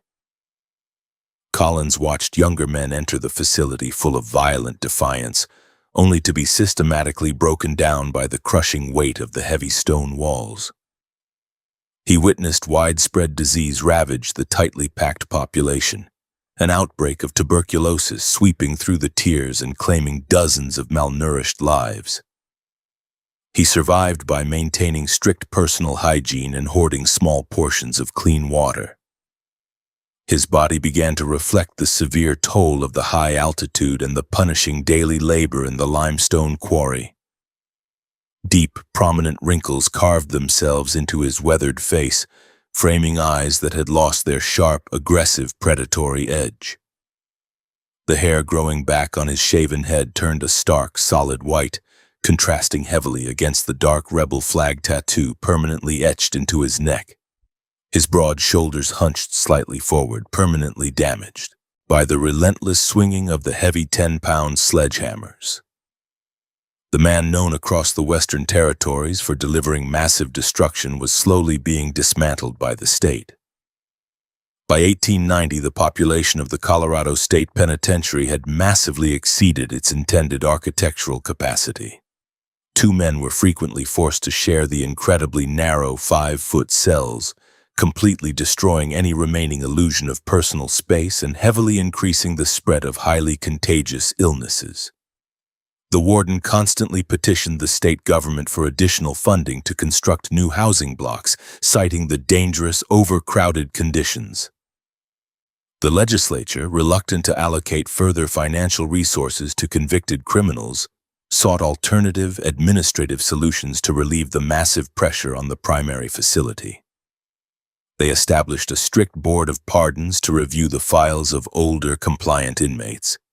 The prison administration identified John Collins as a suitable candidate for early release, noting his clean disciplinary record following the single violent incident in the quarry.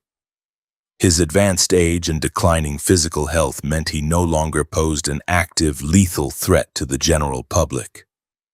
Furthermore, the specific jurisdiction that originally convicted him in Trinidad expressed zero interest in continuing to pay the required county fees for his ongoing incarceration. The warden formally submitted a detailed petition to the state capitol, strongly recommending the immediate permanent commutation of his remaining sentence. The complex bureaucratic machinery of the state government moved with a frustrating, deeply agonizing lack of speed. Documents shuffled slowly between various administrative desks, requiring numerous official signatures and heavy wax seals before reaching the highest level of territorial authority. Collins remained entirely unaware of the ongoing legal proceedings, continuing his daily grueling labor in the dusty quarry without any expectation of sudden salvation. He had fully accepted the probable reality that his physical body would eventually fail, leaving his remains to be buried in the unmarked, neglected prison cemetery located behind the main complex. November 10, 1891 dawned with a heavy, oppressive snowstorm completely covering the jagged peaks surrounding Cannon City. The guards ordered the men to remain inside their cold cells, suspending the daily quarry operations due to the severe, dangerous accumulation of ice. Collins sat silently on his rigid iron bunk, wrapping the thin wool blanket tightly around his shivering shoulders. Heavy footsteps echoed loudly down the metal walkway, stopping completely in front of his specific cage. A senior guard stepped up to the thick iron bars, holding an official piece of heavy parchment paper bearing the formal seal of the state. The guard loudly announced that Governor Job Adams Cooper had officially signed a document granting a complete, unconditional pardon to the inmate bearing his specific numerical designation. The unexpected news struck Collins with a profound, confusing sense of total disorientation, disrupting the rigid mental framework he had constructed to survive his captivity. He stood up slowly, his stiff joints popping loudly in the cold air, unsure of how to physically react to the sudden, improbable restoration of his freedom. The heavy mechanical tumblers of the steel door turned with a loud click, sliding open to reveal the unobstructed corridor. He was quickly escorted back to the dark, cavernous intake room where his personal identity had been violently stripped away years prior. The processing clerks retrieved his confiscated belongings from a dusty, forgotten wooden storage bin. He shed the visible striped uniform, pulling the heavy canvas trousers and the thick duster over his significantly thinned, aged physical frame. The clothing felt strange, against his skin, carrying the faint, lingering smell of the vast western plains he had not seen in nearly a decade. The local authorities, however, permanently retained possession of his customized 12-gauge shotgun and all of his remaining silver currency. The prison administration issued him a generic, basic set of civilian garments and a completely worthless train ticket valid only for immediate travel out of the county. He stood in the main administrative office, clutching the small piece of heavily stamped paper that represented his absolute legal freedom. The warden delivered a stern, brief warning, strongly advising the older man to avoid any further violations of the state criminal code.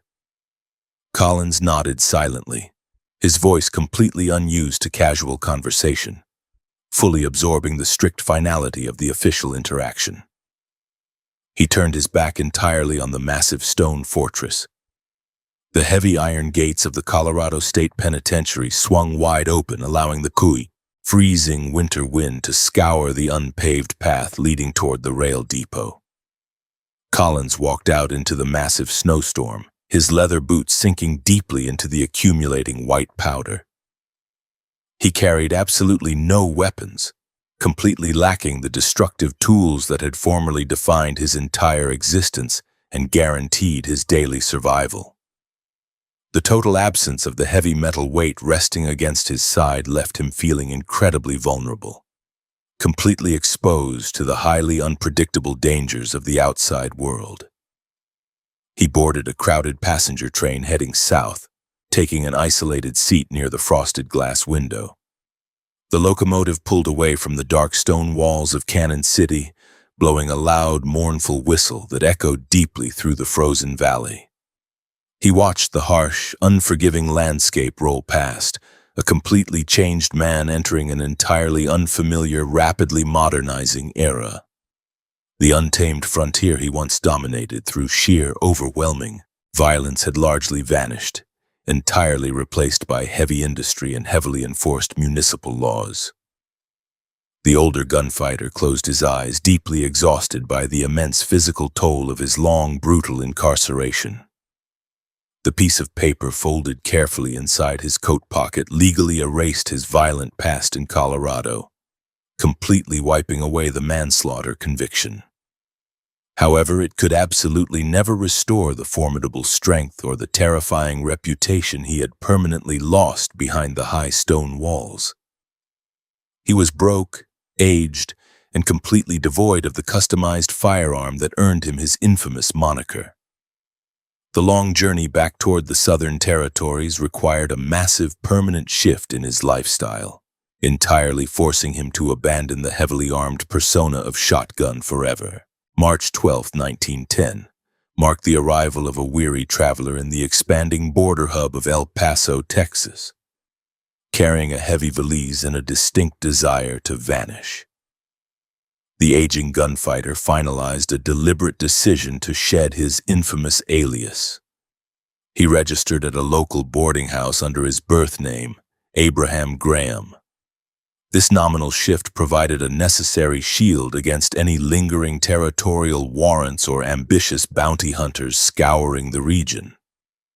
He intended to fade into the growing urban population, trading the desolate canyons and violent plains for bustling paved thoroughfares and anonymous crowds. Abraham utilized his saved silver coins to purchase a modest wood frame house situated on the dusty northern outskirts of the city limits.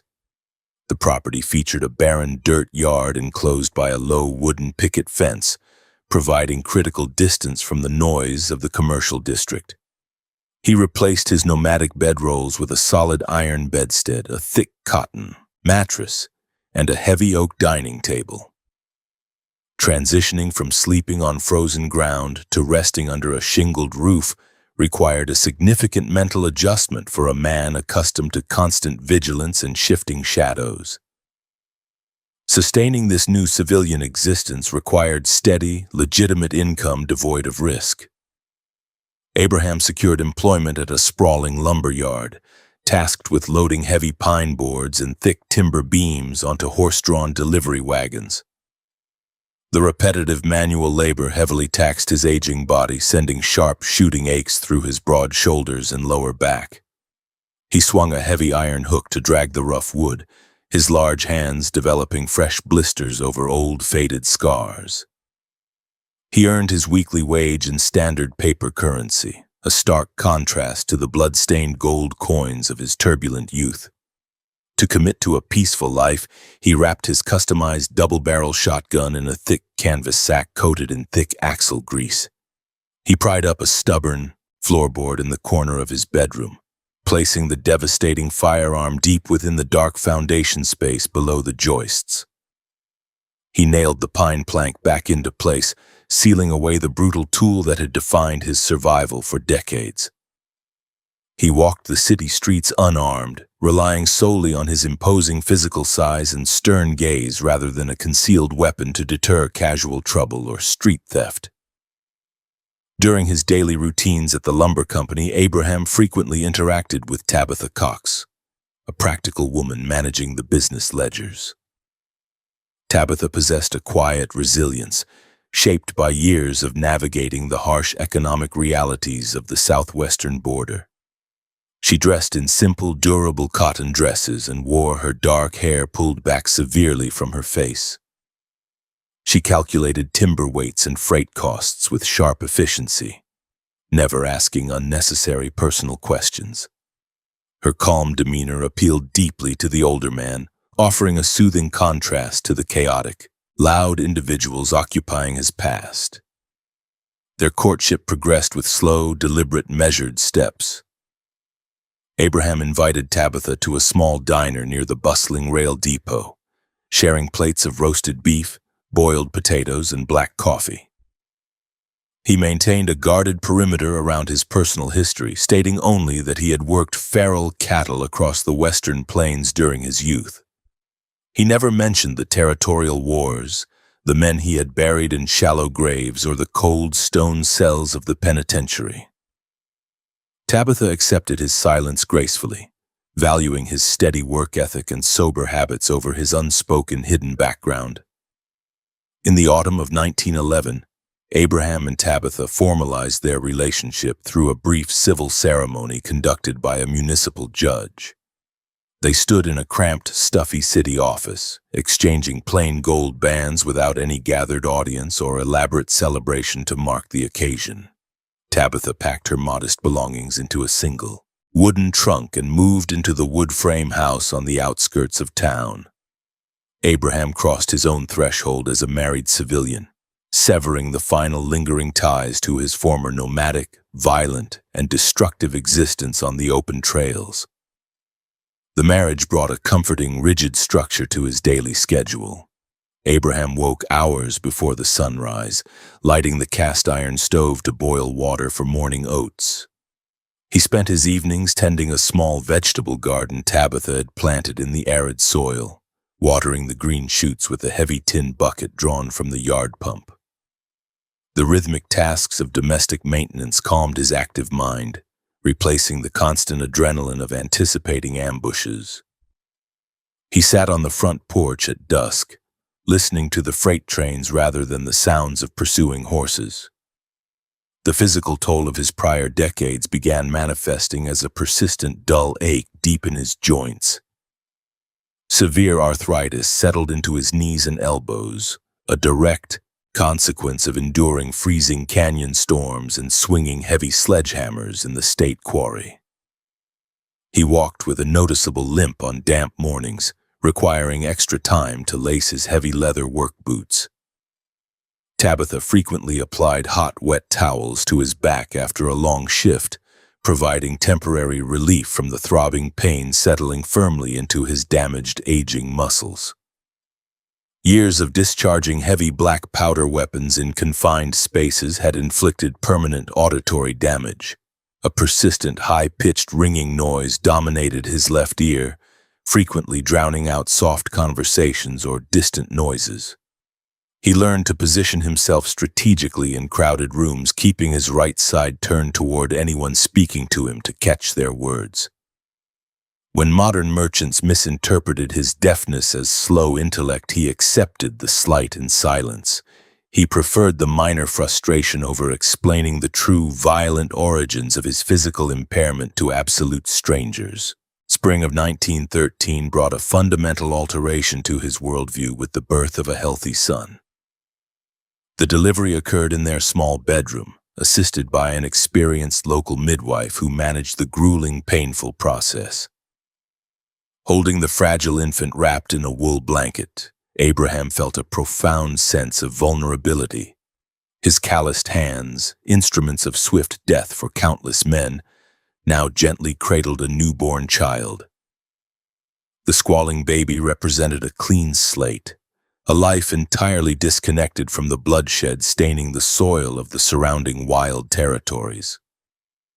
The child shifted his primary motivation from simple self-preservation to absolute familial provision. Abraham requested additional shifts at the lumber yard, lifting heavy timber until his spine burned and his breath grew ragged. The extra paper currency secured thick wool blankets, solid food, and necessary medical supplies for his growing household. He actively avoided any locations or disputes that might result in physical conflict. Ensuring his continuous presence in his son's life outweighed any personal pride or minor grievances encountered on the bustling city sidewalks.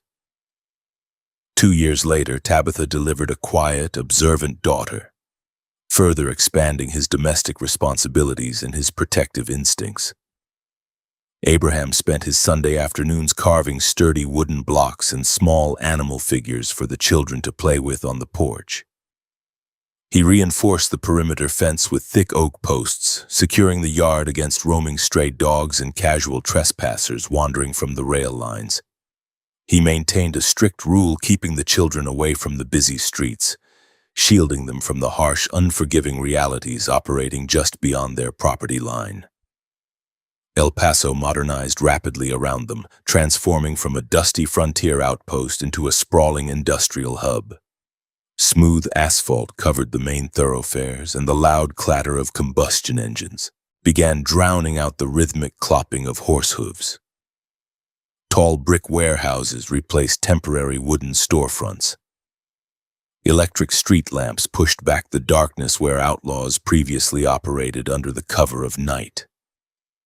Abraham viewed these mechanical advancements with detached curiosity, recognizing the rapid obsolescence of the raw, untamed world he had navigated during his physical prime. A structured municipal police force patrolled the growing city, utilizing motorized vehicles and standardized laws to maintain public order. Uniformed officers aggressively enforced public ordinances, replacing the chaotic, arbitrary justice of the old territorial sheriffs. Abraham interacted with these authorities politely, paying his property taxes on time and keeping his residents compliant with strict city codes. He successfully cultivated the appearance of a harmless, aging laborer just trying to earn a living. The local lawman paid zero attention to the quiet man walking to the lumber yard every morning. The illusion of permanent peace shattered when the Mexican Revolution erupted violently across the international border. Armed factions engaged in frequent firefights mere miles from the city limits, the sharp crack of rifle fire drifting ominously over the Rio Grande. The United States military deployed thousands of soldiers to fortify the region, setting up sandbagged machine gun nests along the riverbanks. The geopolitical instability created desperate conditions, driving roving bands of armed scavengers across the shallow water to raid isolated border properties for basic sustenance. These marauding groups targeted livestock and supplies, utilizing sudden violence to overwhelm rural homesteads situated far from the military checkpoints. A neighboring rancher living just 3 miles from the Graham residence lost his entire herd to a vicious nighttime raid. The attackers burned the wooden barn to the ground and shot the rancher in the shoulder when he attempted to intervene with a hunting rifle. Local authorities, stretched thin by the border crisis, offered little immediate assistance, leaving the outskirts vulnerable to further armed incursions. Abraham listened to the grim news shared among the lumberyard workers, feeling a familiar cold tension tightening his chest. He understood the predatory nature of men driven by desperation and armed with repeating rifles. Passive civilian routines offered zero protection against a coordinated assault by hardened raiders. He recognized that the raiding party would inevitably strike again, pushing deeper into the unprotected northern outskirts where his wood frame house stood. Protecting Tabitha and the children required a proactive, decisive response before the threat reached his front door. Gathering intelligence from a frightened delivery driver, he learned the rustlers had established a temporary encampment in a dry, rocky canyon just 5 miles east of his property. The bandits were holding the stolen cattle there while negotiating a sale with black market meat buyers. The rugged terrain offered natural defenses, making a direct assault by uniformed police difficult and dangerous. Abraham knew the specific layout of that canyon from his earlier days riding the desert trails. He formulated a plan relying on stealth, darkness, and overwhelming close-range destruction. Late that evening, after Tabitha and the children had fallen asleep, Abraham quietly entered the bedroom. He knelt on the floorboards, prying up the loose pine plank with the flat edge of a sturdy hunting knife. Reaching deep into the dark cavity, he extracted the heavy canvas sack. The smell of gun grease filled the small room as he unwrapped the customized double-barrel shotgun. The dark steel felt cold and familiar in his hands, instantly awakening dormant combat instincts buried beneath years of peaceful labor. He wiped the excess grease from the firing mechanisms using an old rag, checking the heavy external hammers for smooth, reliable operation. From a hidden leather pouch, he retrieved 4 thick brass cartridges loaded with coarse black powder and heavy buckshot. He slipped 2 shells into the open breech, snapping the action shut with a muted metallic click. He placed the remaining 2 cartridges into the deep pocket of his canvas coat. Donning a dark wool hat, he slipped silently out the back door into the freezing desert night. Navigating by the pale light of a crescent moon, Abraham walked steadily through the abrasive scrub brush and sharp yucca plants. He avoided the established dirt trails, moving parallel to the main routes to prevent accidental encounters with military patrols or local deputies. Despite the severe ache flaring in his arthritic knees, his pace remained consistent, driven by the absolute necessity of neutralizing the violent threat. The icy wind bit into his face, but his focus stayed locked on the jagged silhouette of the eastern ridgeline. Approaching the narrow mouth of the canyon, he caught the distinct scent of burning mesquite wood and roasting meat hanging low in the stagnant air. He dropped to a low crouch, utilizing the dense shadows cast by the towering limestone walls to conceal his stealthy advance. 2 sentries stood near the entrance, leaning casually against a large boulder while smoking hand-rolled cigarettes. Their repeating rifles rested lazily against the rock, indicating a false sense of security born from their recent unchallenged success raiding the border farms. Abraham crept up a steep embankment, his leather boots finding silent purchase on the loose shale and fragmented rocks. He bypassed the distracted sentries, climbing higher to secure an elevated vantage point overlooking the main depression of the basin. The encampment consisted of 5 men huddled around a low fire, drinking from tin cups and laughing loudly into the night. The stolen cattle shifted nervously in a makeshift corral, patiently for the eastern horizon to bleed through the night sky. The glowing embers illuminated the harsh, scarred faces of the border raiders. He waited patiently for the eastern horizon to bleed into a pale, bruised purple, signaling the final moments before the approaching dawn. The dropping temperature forced the sentries to abandon their outer post and move closer to the communal fire for vital warmth. The men clustered tightly together, creating an optimal, concentrated target area for a scattergun. Abraham checked his footing on the rocky ledge, bringing the heavy wooden stock securely against his right shoulder. He took a slow, deep breath, steadying his aim on the group below.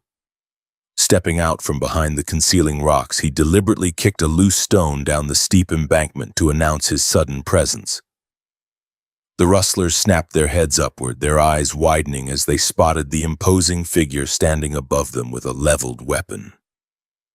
2 men scrambled frantically toward the stacked rifles resting near a leather saddle. Abraham pulled the front trigger without hesitation. The thunderous blast shattered the canyon's silence, producing a blinding flash of orange flame and a thick cloud of white sulfurous smoke. The spread of heavy buckshot tore into the scrambling men, shredding their canvas jackets and snapping their collarbones with brutal force. The kinetic impact threw them violently to the dirt, terminating their desperate attempt to arm themselves and return fire. Chaos consumed the camp as the remaining raiders panicked, disoriented by the deafening noise and the sudden, horrific carnage. One bandit drew a heavy revolver from his waistband, aiming blindly into the settling smoke cloud. Abraham pivoted his torso smoothly, tracking the armed man's movement with cold precision. He squeezed the rear trigger, unleashing the second barrel with equal ferocity. The clustered metal spheres struck the gunman squarely in the chest, collapsing his ribcage and destroying his lungs instantly. The sheer force lifted him backward into the dying campfire, scattering glowing embers across the dry sand. Blood pooled rapidly on the ground, mixing with the gray ash. The horrific physical damage inflicted by the close-range volley broke the resolve of the surviving raiders, dissolving any lingering thoughts of staging a coordinated counterattack against the lone shooter. The last 2 men abandoned their fallen comrades and the stolen herd, sprinting wildly toward the mouth of the canyon. They scrambled frantically over the jagged rocks, desperate to escape the devastating firepower raining down from the high ledge. Abraham did not pursue them into the brush. He smoothly broke open the smoking breach, ejecting the spent brass casings onto the shale with a metallic clatter. He loaded the final 2 shells, watching the fleeing figures disappear into the desert. The immediate threat to his sector was permanently eradicated. He returned to his property just as the morning sun breached the horizon, slipping through the back door before his family awoke. He cleaned the soot from the shotgun barrels, wrapped the weapon back in the greasy canvas sack, and sealed it beneath the floorboards once more. He washed the dust and gunpowder residue from his hands and face using cold water from the iron pump. Walking into the kitchen, he began brewing coffee, seamlessly slipping back into the quiet skin of Abraham Graham. The secret remained safe beneath the floor. December 2nd, 1922. Delivered a bitter wind through the industrial district of El Paso, Texas. The city streets now featured smooth concrete and thick asphalt, replacing the deep mud ruts of previous decades. Gasoline combustion engines dominated the wide thoroughfares, their thick exhaust fumes hanging heavily in the freezing winter air. Tall brick warehouses lined the commercial corridors, illuminated by harsh electric street lamps casting stark light across the loading docks. Abraham Graham walked his designated patrol route, his heavy boots striking the hard pavement with a steady, methodical rhythm. At 71 years old, the physical toll of his long, arduous life restricted his daily movements. He worked the graveyard shift as a night watchman for a regional freight company, relying on a sturdy wooden cane to support his damaged left knee. Thick, solid white hair covered his head, and deep creases lined his severely weathered face, masking the lethal capabilities he once possessed. He wore a thick wool overcoat to ward off the severe drop in temperature, clutching a heavy metal flashlight in his right hand. He utilized the heavy brass flashlight to inspect the iron padlocks securing the massive wooden shipping doors. The passage of national prohibition laws transformed the border region into a lucrative, dangerous corridor for organized smuggling operations. Ruthless syndicates moved massive quantities of illicit liquor across the shallow crossing points of the Rio Grande, utilizing heavy motorized trucks and armed escorts. These aggressive criminal organizations frequently required temporary secure storage facilities to hide their valuable contraband before transporting the cargo north via the expanding rail networks spreading across the state. The syndicates routinely targeted the isolated commercial warehouses situated on the outskirts of the city. They utilized severe intimidation and sudden violence to force compliance from local business owners and their unarmed security personnel. A sleek, black motorized touring car idled quietly near the very edge of the freight yard, its thick rubber tires resting firmly on the frost-covered concrete. 3 men wearing finely tailored wool suits and wide-brimmed fedoras occupied the vehicle, closely observing the solitary elderly watchman completing his designated rounds near the loading dock. These younger men carried modern semi-automatic pistols concealed beneath their heavy winter coats. The weapons possessed the capability of discharging multiple rounds in rapid succession, offering a distinct technological advantage over older revolvers. These aggressive criminals operated with arrogance, viewing the aging security guard as a minor, easily removable obstacle in their profitable logistical chain. The automobile rolled slowly forward, the bright headlights piercing the darkness and pinning Abraham tightly against the solid brick wall of the main storage facility at the end of the paved alleyway. The engine clattered loudly before shutting off, and the 3 men stepped out onto the freezing pavement, leaving the vehicle doors wide open.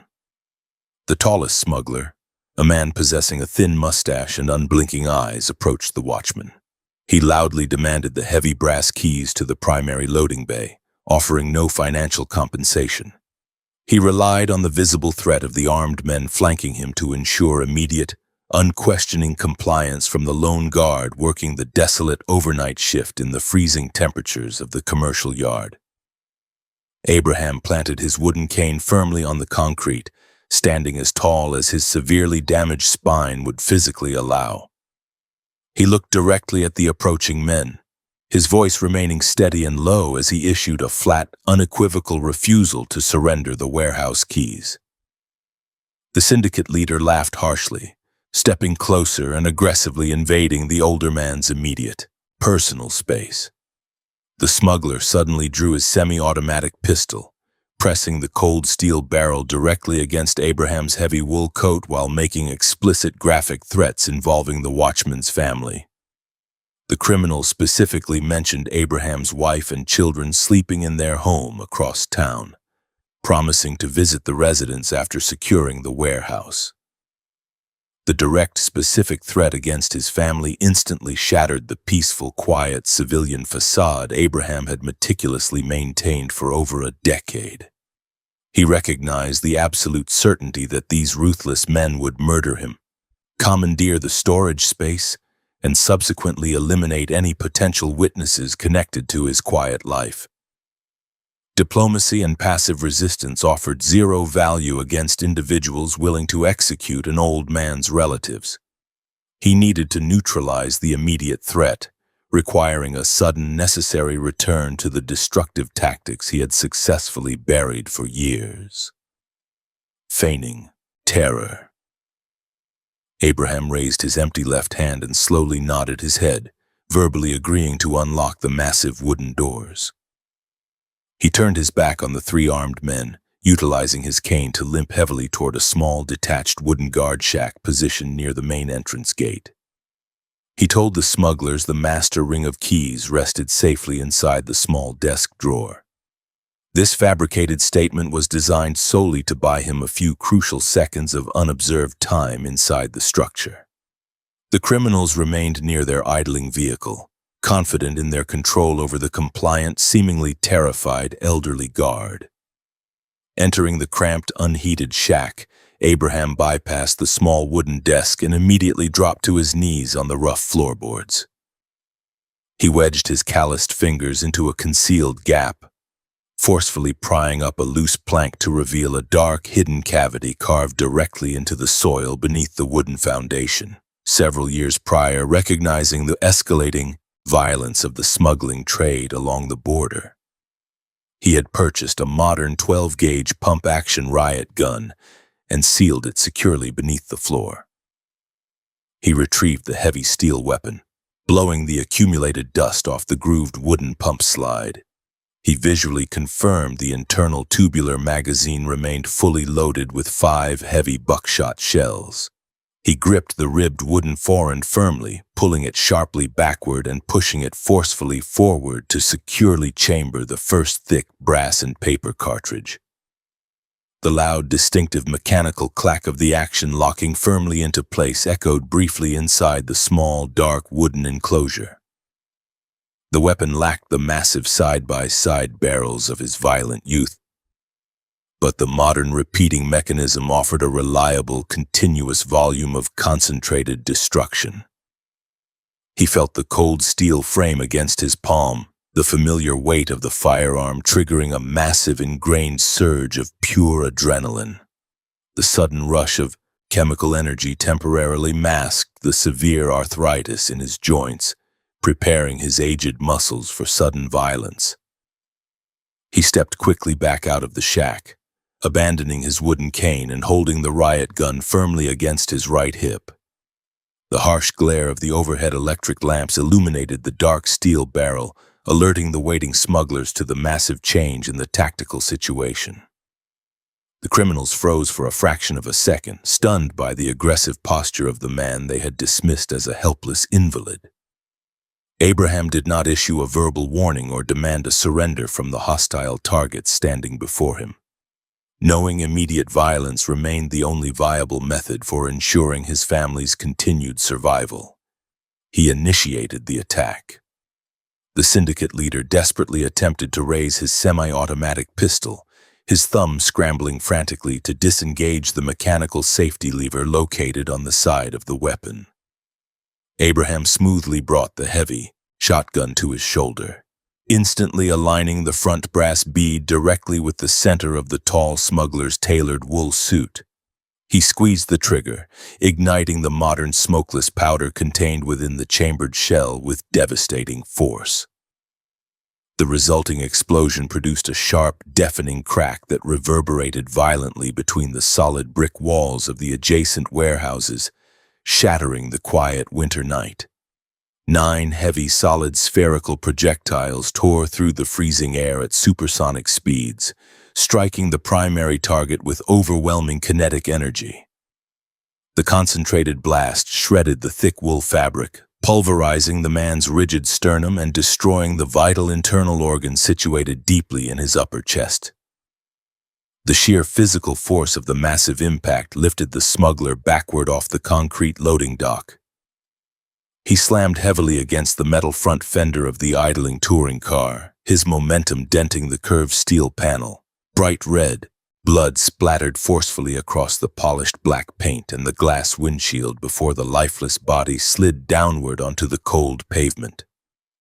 Chaos immediately consumed the freight yard as the 2 surviving syndicate members scrambled frantically for defensive cover behind the heavy steel frame of their automobile. They raised their modern pistols, rapidly discharging multiple rounds toward the guard shack in a blind, disorganized panic. High-velocity, copper-jacketed bullets snapped aggressively through the freezing air, violently splintering the thin wooden walls of the small structure. The projectiles shattered the single glass window pane, showering the dirt with sharp, jagged fragments reflecting the overhead street lamps. The rapid staccato popping noise of the semi-automatic weapons provided a stark, modern contrast to the massive, booming roar of the 12-gauge shotgun. Abraham rapidly pumped the wooden slide, cleanly ejecting the smoking, empty plastic hull onto the concrete and firmly chambering a fresh, heavily loaded shell into the breech. He abandoned the exposed position near the shack, moving with surprising agility toward a stacked row of heavy wooden shipping pallets. He utilized the solid oak boards to shield his lower body, resting the heavy barrel of the riot gun securely on the top edge of the barricade. He focused his eyes directly on the rear of the black automobile, waiting patiently for the hostile shooters to expose themselves in the harsh electrical light. His breathing remained steady, drawing the freezing winter air deep into his aged, damaged lungs. One of the panicked smugglers, terrified by the sudden death of his leader, broke rapidly from the protective cover of the vehicle. He sprinted desperately toward the open street, abandoning his remaining partner in a selfish bid to preserve his own life. He fired his pistol wildly over his shoulder, the errant projectiles sparking violently against the brick masonry situated high above Abraham's position. The older watchman tracked the fleeing man smoothly, leading the moving target by a calculated margin before pulling the trigger a second time. The massive shotgun roared again, sending another destructive spread of heavy buckshot tearing across the paved lot. The heavy metal spheres struck the runner squarely in the lower back and right hip, shattering his pelvis and severing his spinal cord. The catastrophic physical damage destroyed his forward momentum, sending him crashing heavily face first directly onto the hard asphalt. He slid violently several feet across the abrasive surface, his dropped pistol clattering away into the dirty gutter water, before his body came to a complete, permanent rest in the street. Abraham racked the heavy pump action rapidly, shifting his visual focus back to the final armed combatant still hiding behind the motorized touring car. The cornered third smuggler, realizing he was trapped and facing a capable adversary, decided to mount a final counterattack. He crouched low, moving quickly to the front steel bumper of the vehicle to secure a clear, unobstructed line of sight on the stacked wooden pallets. He gripped his semi-automatic weapon tightly with both hands, steadying the firearm to deliver accurate, targeted fire against the barricade. He squeezed the trigger 3 times in rapid succession, sending a tight cluster of high-velocity bullets directly toward the visible portion of Abraham's heavy wool coat. The first bullet struck the solid oak wood of the pallet, burying itself deeply in the thick timber without penetrating the physical barrier. The second projectile narrowly missed Abraham's right shoulder, tearing a ragged hole through the heavy collar of his overcoat and flying harmlessly into the darkness. The third bullet perfectly found its intended mark, striking the 71-year-old watchman squarely in the stomach. The high-speed kinetic impact punched cleanly through the thick layers of wool and cotton, tearing violently into his unprotected intestines and damaging the surrounding blood vessels. A massive, blinding wave of pure physical agony ripped through Abraham's nervous system, forcing a loud, involuntary gasp from his lungs. The severe kinetic shock destroyed his physical balance, causing his damaged left knee to buckle beneath his body weight. He collapsed downward, falling heavily onto the freezing concrete floor situated immediately behind the wooden shipping pallets, losing his standing defensive posture. Hot, dark red blood began flowing from the entry wound, soaking his clothing and pooling on the smooth, unyielding pavement beneath him. The final standing smuggler, visually observing his intended target drop out of sight, confidently assumed the old watchman was incapacitated or deceased. He stepped out from the protective cover of the automobile, lowering his pistol slightly as he walked slowly across the loading dock to visually verify the kill. His expensive leather shoes crunched softly against the scattered shards of broken window glass covering the concrete. The crunching noise broke the sudden, heavy silence of the freight yard, echoing against the tall brick warehouses lining the street. He underestimated the deeply ingrained, stubborn will to survive that had defined Abraham's lengthy existence in the brutal Western territories. Fighting fiercely through the intense, disorienting haze of massive blood loss and severe internal pain, Abraham refused to accept a quiet death on the cold concrete. He utilized his left arm to forcefully drag his torso upward, bracing his bleeding body tightly against the rough wood of the pallets. He raised the heavy 12-gauge riot gun one final time, resting the dark steel barrel securely in the narrow gap between the stacked oak boards. His vision began blurring severely, the bright street lamps forming distorted halos, but he maintained total focus on the approaching silhouette. The syndicate smuggler stopped merely 10 feet away from the wooden barricade, raising his pistol to deliver an unnecessary finishing shot into the fallen man's body. Abraham did not hesitate, utilizing the last remaining ounce of his physical strength to squeeze the trigger. The final deafening blast erupted directly into the face of the approaching criminal, the massive volume of heavy buckshot obliterating the man's lower jaw and throat.